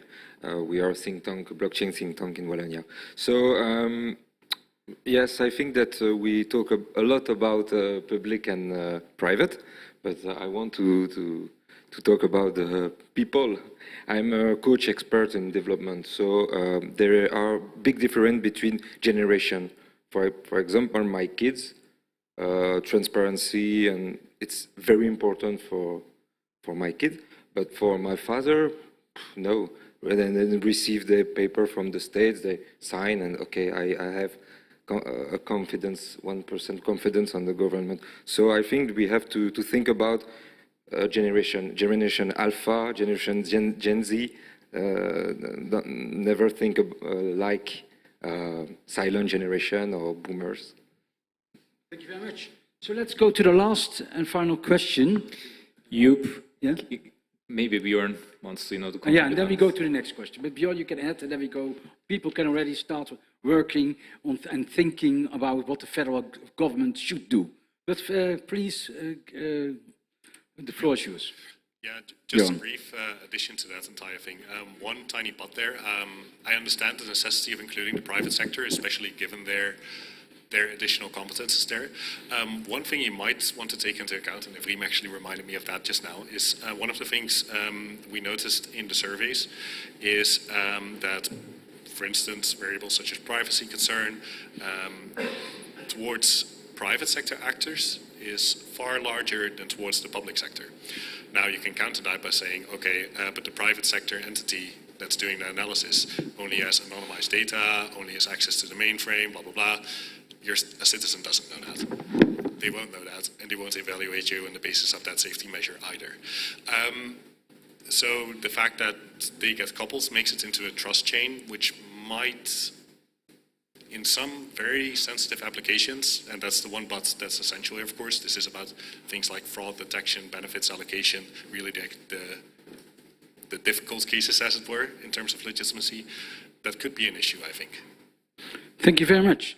So let's go to the last question. The federal government should, and I saw also again a very fast person, maybe I assume that is you, Bart, that the government should do every other government. Oh, not. Or you, Luc? No? Okay. Then there will have been someone else who has put everything that the federal government should do. So we are 18 people. I would like to give the floor already to you, Pauline, to respond to this briefly to this question. Yes, I was just checking and looking at the results.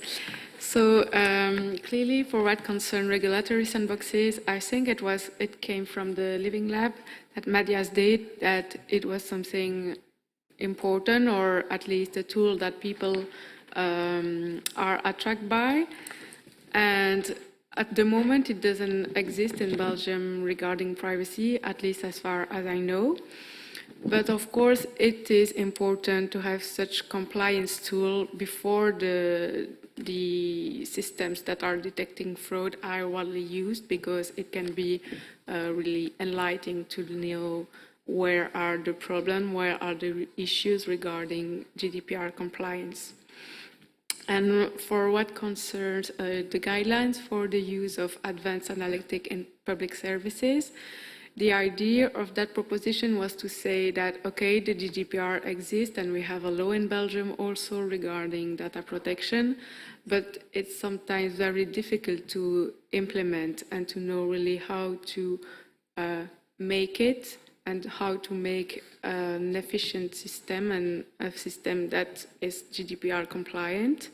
So the idea of the guidelines is to give more concrete guidelines, more concrete rules to the public services in order to how can them apply the GDPR very concretely, especially when it comes to fraud detection. I don't know if one of I think to you, Bjorn, do you have something to add? about this question? It seemed that you were one person who was a candidate to respond to this question, so nothing else? Okay, good. So then let's go to George and then to the back. For me, I think there was maybe, I mean, as I said, I mentioned already, I'm not comfortable to use the word analytics, but it's maybe to use more, I mean, because we're talking mostly about AI systems where it doesn't apply.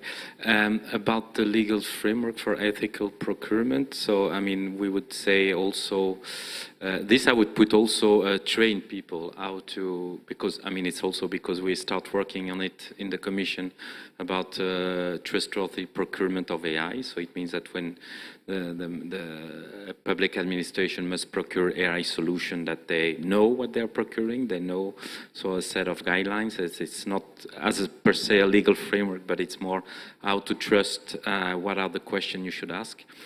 Something that is missing here as well in our world, especially today, it's also the security aspects.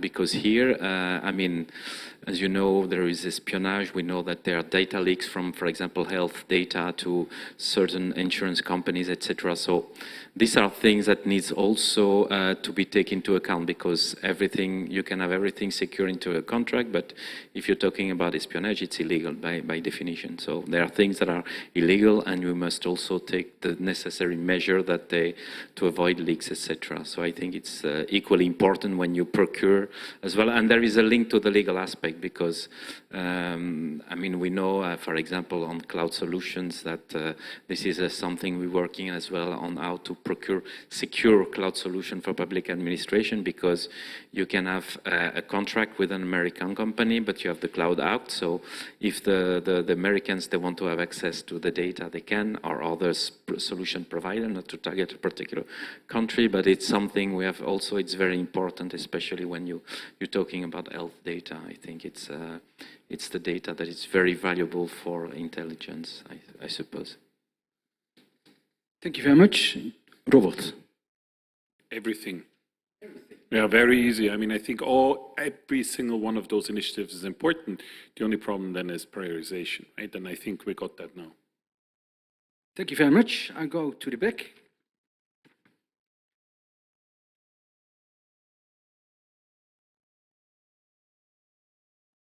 I don't want to make some analytics on your steps you did today. Just minor remarks. First of all, I will be happy that the research team will be very clear when using regulatory sandboxes. Being previously a regulator, we make, of course, differences between policies and regulatory, and then this is very important that it's clarified. Secondly, of course, when we say training civil servants in the front line, we have to make the difference between the users being capable to understand what is coming out of the analytics, and of course the ones being the ones preparing analytics themselves. Then it will be also interesting that we clarify.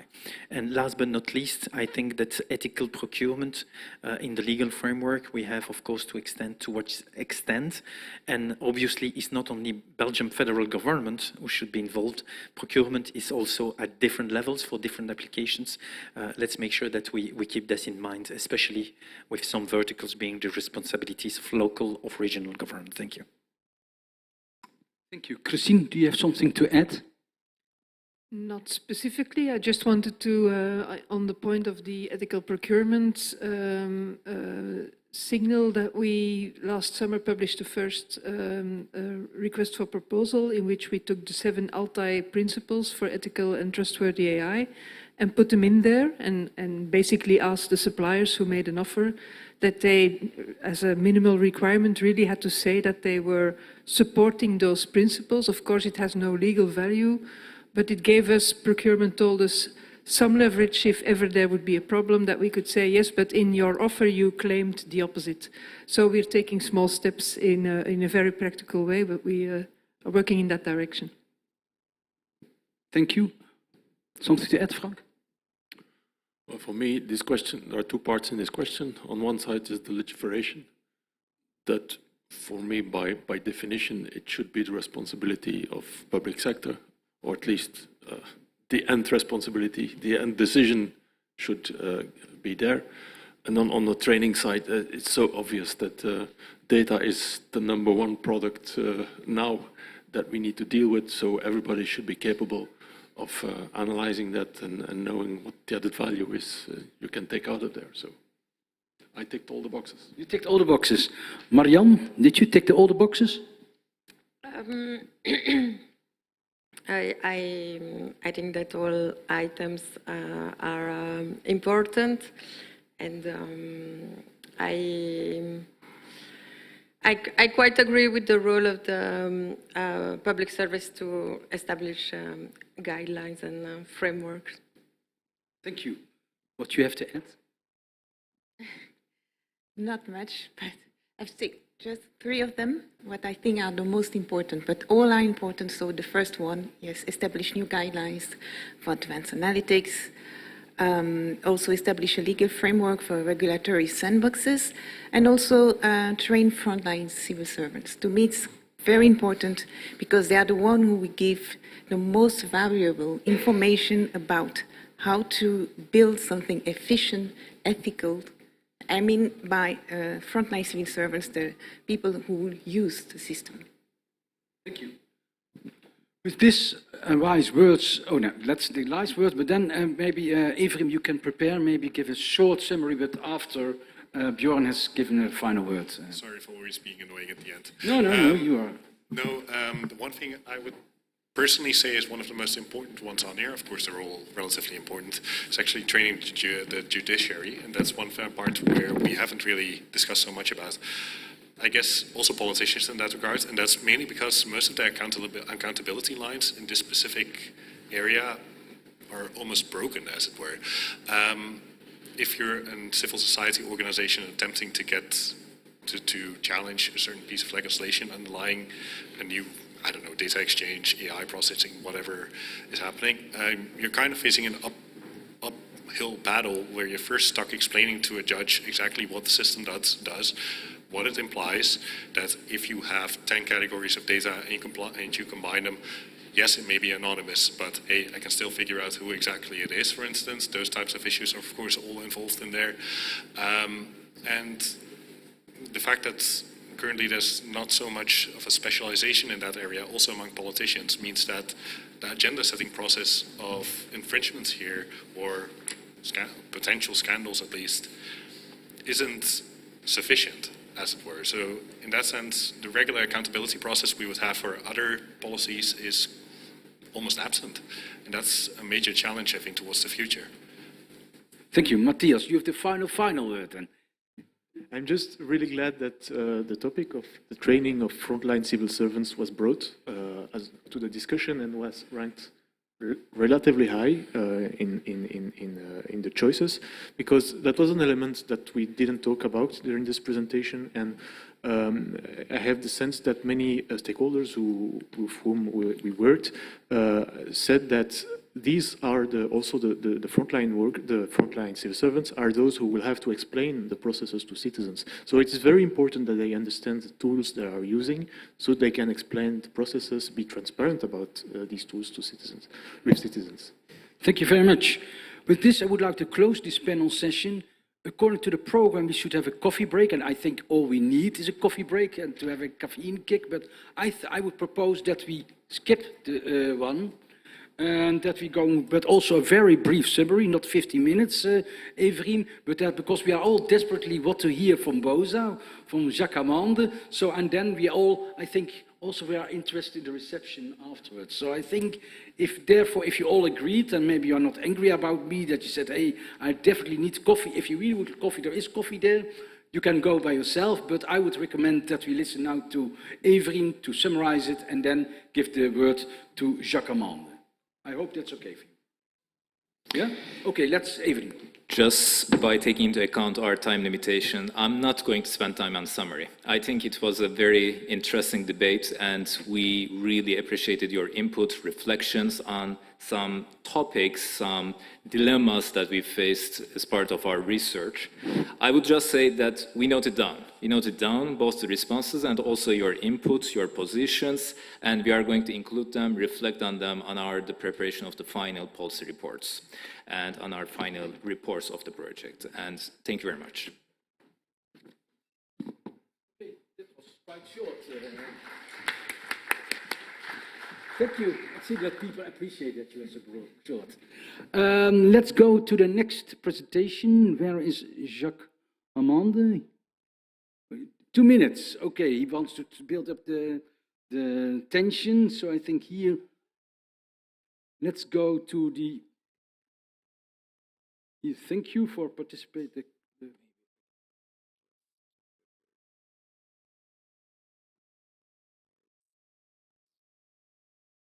Here. All right. So let's wait for Jacques Amande. You can relax a little bit and we get a coffee, maybe. Yeah. Let's wait. But you can also go. Thank you very much for your participation. Enormously appreciate for your wise words, and you audience, thank you for all your contributions. Enormously appreciate.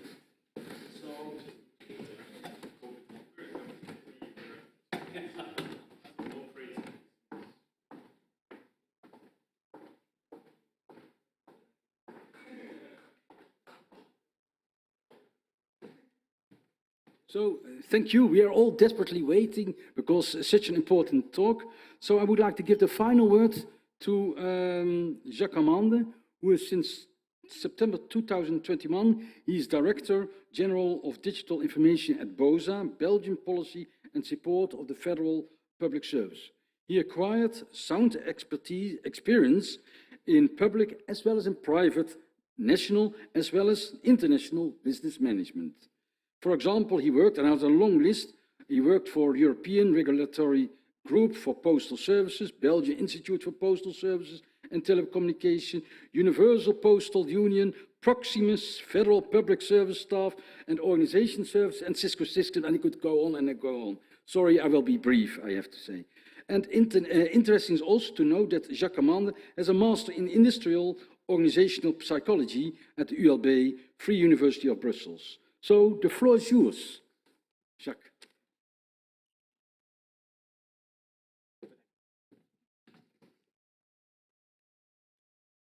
Then just want to check. Hello, everybody. Yes, and I have to say that before, you didn't go to the end of the list, but I work for Walt Disney Company.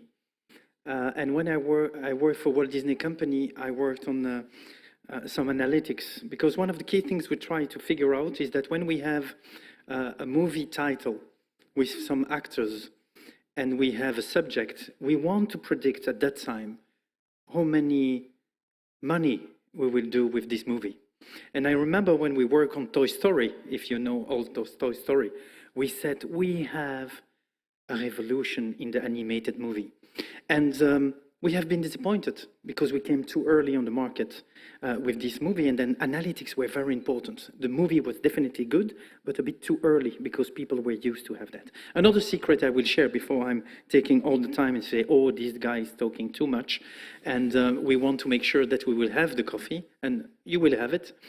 When I was student in psychology, you're right, we had a dream. You know, how to replicate the brain and the thinking of people by putting algorithms into computers. We were trying to repeat exactly from the cognitive aspect, capturing signals and making the analytics. It was just a dream.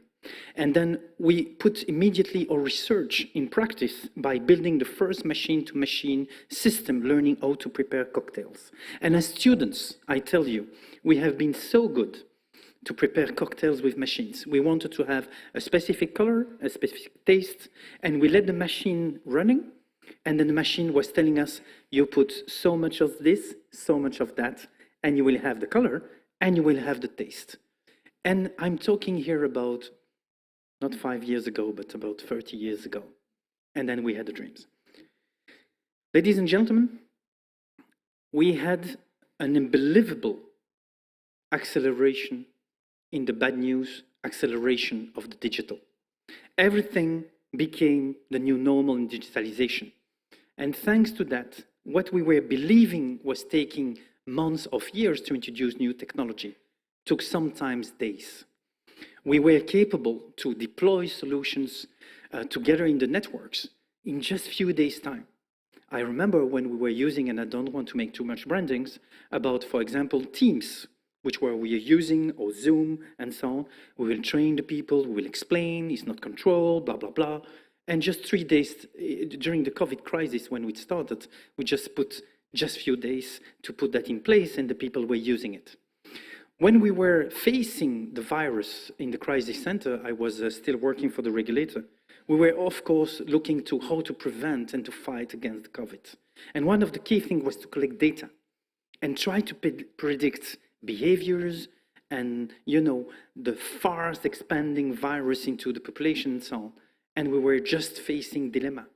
We have potentially data in the space, but can we use those data? And how to make sure that those data are perceived in the treatment in a good way. So many questions.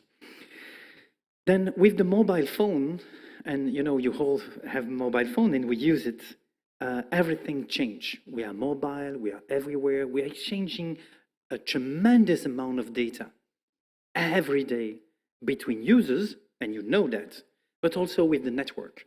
We like to know, to find a way, to know where I am, and I go there, and I want the system, I want the mobile network to help me to find my way, to find a parking, to find a restaurant, and so on.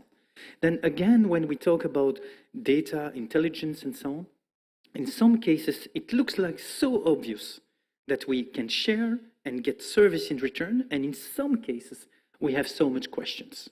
And this is something, of course, it's a very big question. And I would like to say thank you to the research team who did a very expanded research by bringing a number of questions that we would like to continue the discussion with all of you and to say, what do we need to think about?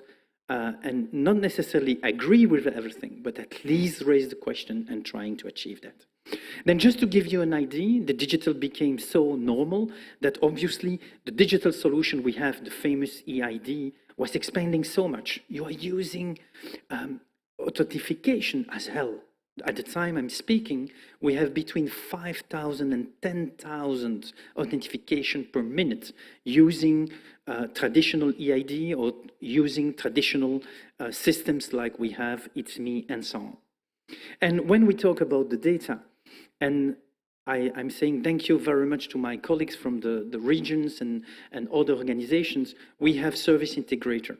You have to know that with the expansion of digital services, we interconnected much more public services, and we had an unbelievable growth of exchange of data to make e-lockets, as we call it, possible. Then today, when you go on the website of your municipality and you want to have a document, we are questioning many databases to make sure that we can query them, get the information, assess if the answer is positive, and providing the answer and the document to the person in question. You don't need to go to the municipality anymore. And you will say, but obviously it's obvious. But behind it was a change in mentality, opening access to data to everybody, providing this, integrating them. And today we are expanding the data exchange, for example, at the federal level for excluding the health data at about 100 million exchange of data every month, which is above 1 billion. Then when we talk about all the analytics and so on, obviously when we were facing the COVID, we were also facing huge amount of numbers where public institutions were not ready and designed for. For example, when we had to put people, and this is very sad, to be unemployed because they could not get access to their job anymore, we had to provide and to pay money. If we had to pay those amount of money immediately to those people, we had to have huge amount of people being capable to process them. Thanks to RPA, which is, you can see on the slide, robotic process automation, we could, thanks to machines, accelerate and provide those documents to hundreds of thousands of people in a very short period of time, knowing that those people were losing income. Then the technology at this time was obviously the things to do, and we did it. And again, we had not too much question, luckily. Then when we look about all the challenges we have, and thank you very much about what might be the right policy, the regulations, and I make a difference because you understood that I was from a regulator, and from a regulator we have regulatory tools, and then we like to have a framework from policies, and we use this framework in a regulatory approach. What we need to understand is that we have a multi-stakeholder environment, and we need to understand what is at stake. And when we take the right decisions, we have to combine all those best interests. This is why I liked during your questions that it was also civil society being involved. It is very important that we hear the voice of the citizen and, of course, the need of organization. Digitalization and using of technology is not only about improving public services, it's also providing better and more services, fulfilling the user needs. Then what we have as a plan at BOSA, it's what we call the project Unleashing Data. Unleashing Data is a project that we are at the same time trying to align together with our colleagues about the semantic of data. Means, you know, one of the main challenges is to know when we talk about a concept that we use the same word for the same thing, that we speak the same language. And I heard from the research that was one of the key challenges. How do we make sure that when we talk about an apple, it's an apple and not something else? Because apple can mean also a phone, for example. And then what we would like to do also is to provide more smart services and getting more services available in data to everybody for multiple purposes. Just to give you an example of what we announced recently, and that's about the basic of the things we would like to do. We want to work on the open data side by accelerating, making data sets available and so on, allowing innovation, obviously in the frame as we have, to allow companies to use and develop new business models. And on the other side, we would like to give the keys of the data to the citizen. And we are building a multi-steps project, which is the first one that is already online with mydata.belgium.be, is that we are putting online all the GDPR register at the same place for the federal state. Then what does it mean? That when you think about what are the data that the federal state is having about me, who is having the data, why, given to who, and for which purpose? What is the key rationale behind this initiative is to make sure that the citizen will understand what we do with those data. We do not disclose data, we just explain in citizens' language what do we do with those data. The second thing that we will do is about authentic sources. What are authentic sources? You know that when we are talking about national register, it's authentic source, and we have many different authentic sources. This is very important that we will do also and publish that in the course of 2022, that you understand also where are authentic sources, and then you know what do we have as data inside those database. That the citizens again will understand, okay, I know who, what, where, and what, and so on and so on. Then we will move to 2023, where giving the access to the citizens. And that's a very important move in a push-pull model. Then first of all, we will give the information in really nearly real time to the citizens about the data which has been consulted about them in an understandable way. You know, when you have, for example, data, and we are in the tax on web period for the people having to pay tax, of course, the finance department is collecting a lot of information about you, about tax, to help you. Connect data about your salary, about payment you did, which can be used as tax positive impacts, and so on and so on. What are your properties, and so on. They collect all those data, and they're connecting to multiple databases. Those type of information is consulting data about you. What we will do, you will have access on a personal point of view to your data and knowing who consulted data about you. And then we will move to the next step, what we call a wallet today, and there's a lot of discussion about a wallet. It will be possible for the citizen to know which data is available about the citizen, and the citizen himself will be capable to push data back to the systems. I'll give you an example which is a nightmare. I don't know about you, but I had at least 10 emails, different emails in my life. And sometimes I don't remember that I was using an old ISP email for this public services and another one for another. It's very useful if you can control as a citizen the information to push your contact details to all public services in one time, and to make sure that when you want to be reached by the governors, you know that they have the latest data. For example, your mobile phone, you change maybe 5, 10 times your mobile phone number for different reasons, but you forgot that you gave your number previously to a public institutions. And for important things in life, it's important that you know it. Then we will move in this direction further. But obviously, what we need to do is to move on. And the world is changing, and we have a lot of challenge. We want to be capable to dream about what the data can make possible in our daily life. We want to, for example, to think about what might be the best environment public services can provide for well-being of the population and, of course, enterprises. And just going the wrong way, we want also to engage into the exchange of data. You know, one of the things very important is that what are the verticals we have to be, where we have to work. The technology is not the issue, and that's why the legal framework and the environment, the ethical framework we have about those data are very critical.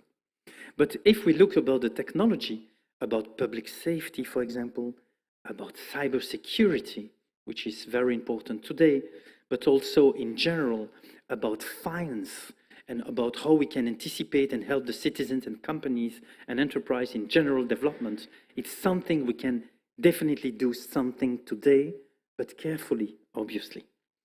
Then when we look about the health, we have many discussions. We have discussions about getting access to the raw data. We have the capabilities from the technology point of view to do so much analytics and helping sciences to progress in terms of preventing disease or fighting against disease. But we still have a major question about how unleashing those data.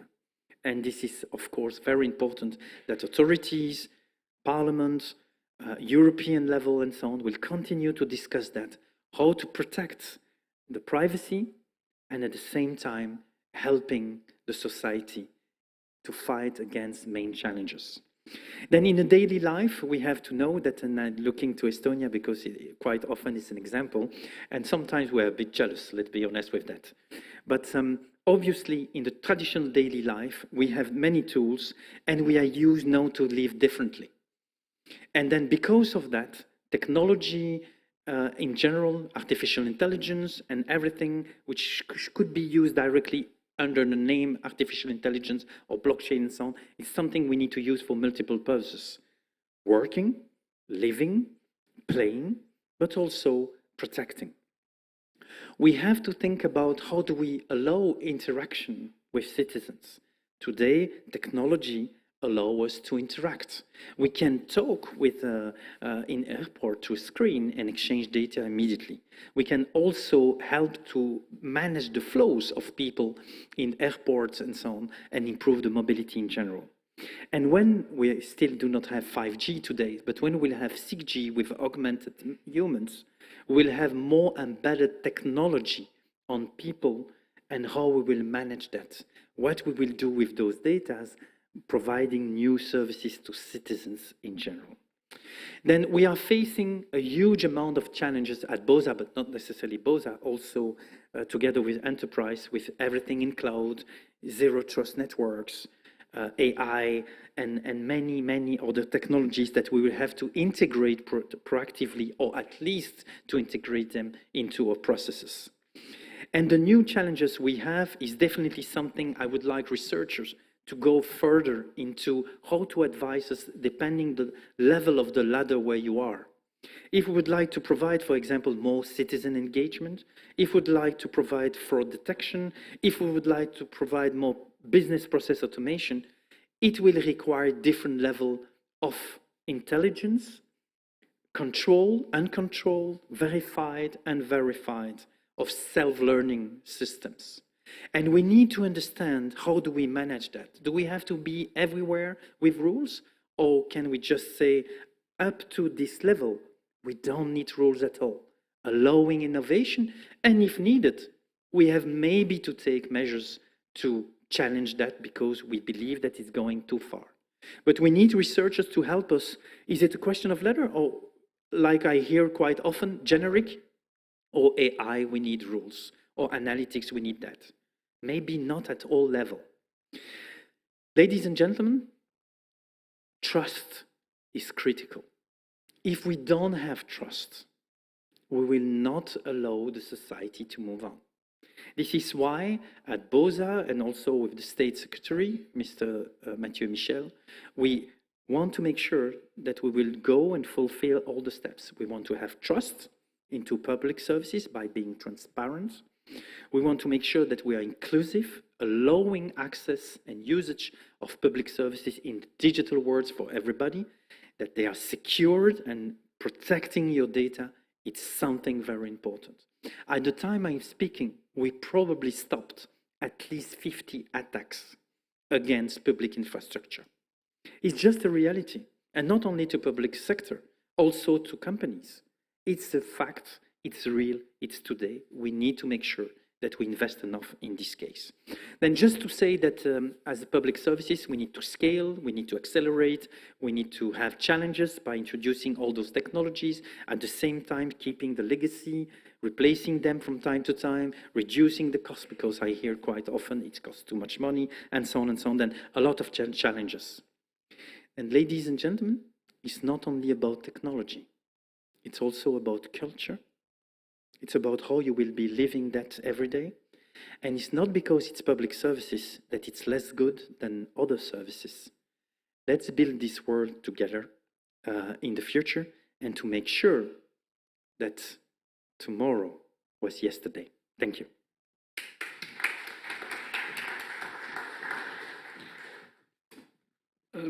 Many thanks for this inspiring keynote. And also, as includes a lot of food for thought, and I would like to give you, in the reception, also drink for thought. So I hope that you will enjoy it. With this, I would like to close this meeting.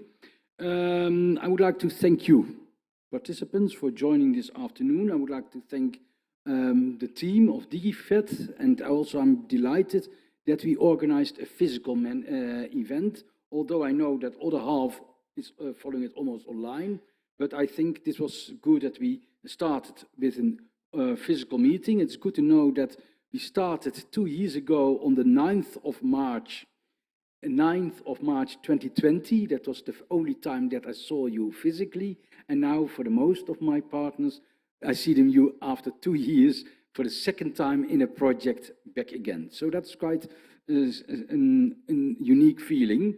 I would like to thank also BELSPO for the Federal Science Policy for funding DIGI4FED. I also would like to thank my dear partners from the other universities for the pleasant and constructive collaboration. Oops, it seems that, and I would also like to say, but I'm almost ready, so I think we can stop soon. So I would like to say, partner, thank you for pleasant and constructive collaboration. And I also would like to say it was really a dream team to work with such postdocs and with excellent colleagues. I think that was, and respected professors. It was really a joy to do that. So I also would like to thank the members of the follow-up committee. You were very dedicated in the discussions, enormously appreciated. And also, last but not least, Robert, that you came from Estonia. You are extremely delighted that you made it here, and therefore, thanks. Also, audience, thank you for keeping 3 hours sitting here. But I think we survived, and we even had a nice intermezzo with the fire alarm, so I think that made it all happening. I'm sorry that you missed therefore the coffee break, but I think, okay. I also would like to say thanks to the people from broadcast. You did a wonderful job, even with some tension in the end of everything. Everything was well organized. I also would like to thank the audience online. Thank you for attending. I'm sorry I didn't give you the word with the microphone, but I think maybe you are lucky that I didn't ask you that question. So I would like also to mention that there is the final report. All what is said today, we will process all the comments of today in a final report. I think your comments were valuable. We try to do our utmost best to interpret the comments here. So also issues about analytics, we take that into account from now on. Also about legal terminology, we need to take that into account. So I think that's also good. But I think you should stop talking. We are thirsty. We would like to drink. So I would like to offer there the reception. It's there, and wish you a wonderful afternoon, evening, and thanks for coming to Leuven. Thank you very much. And the reception will be served on when you leave on the left side. Thank you.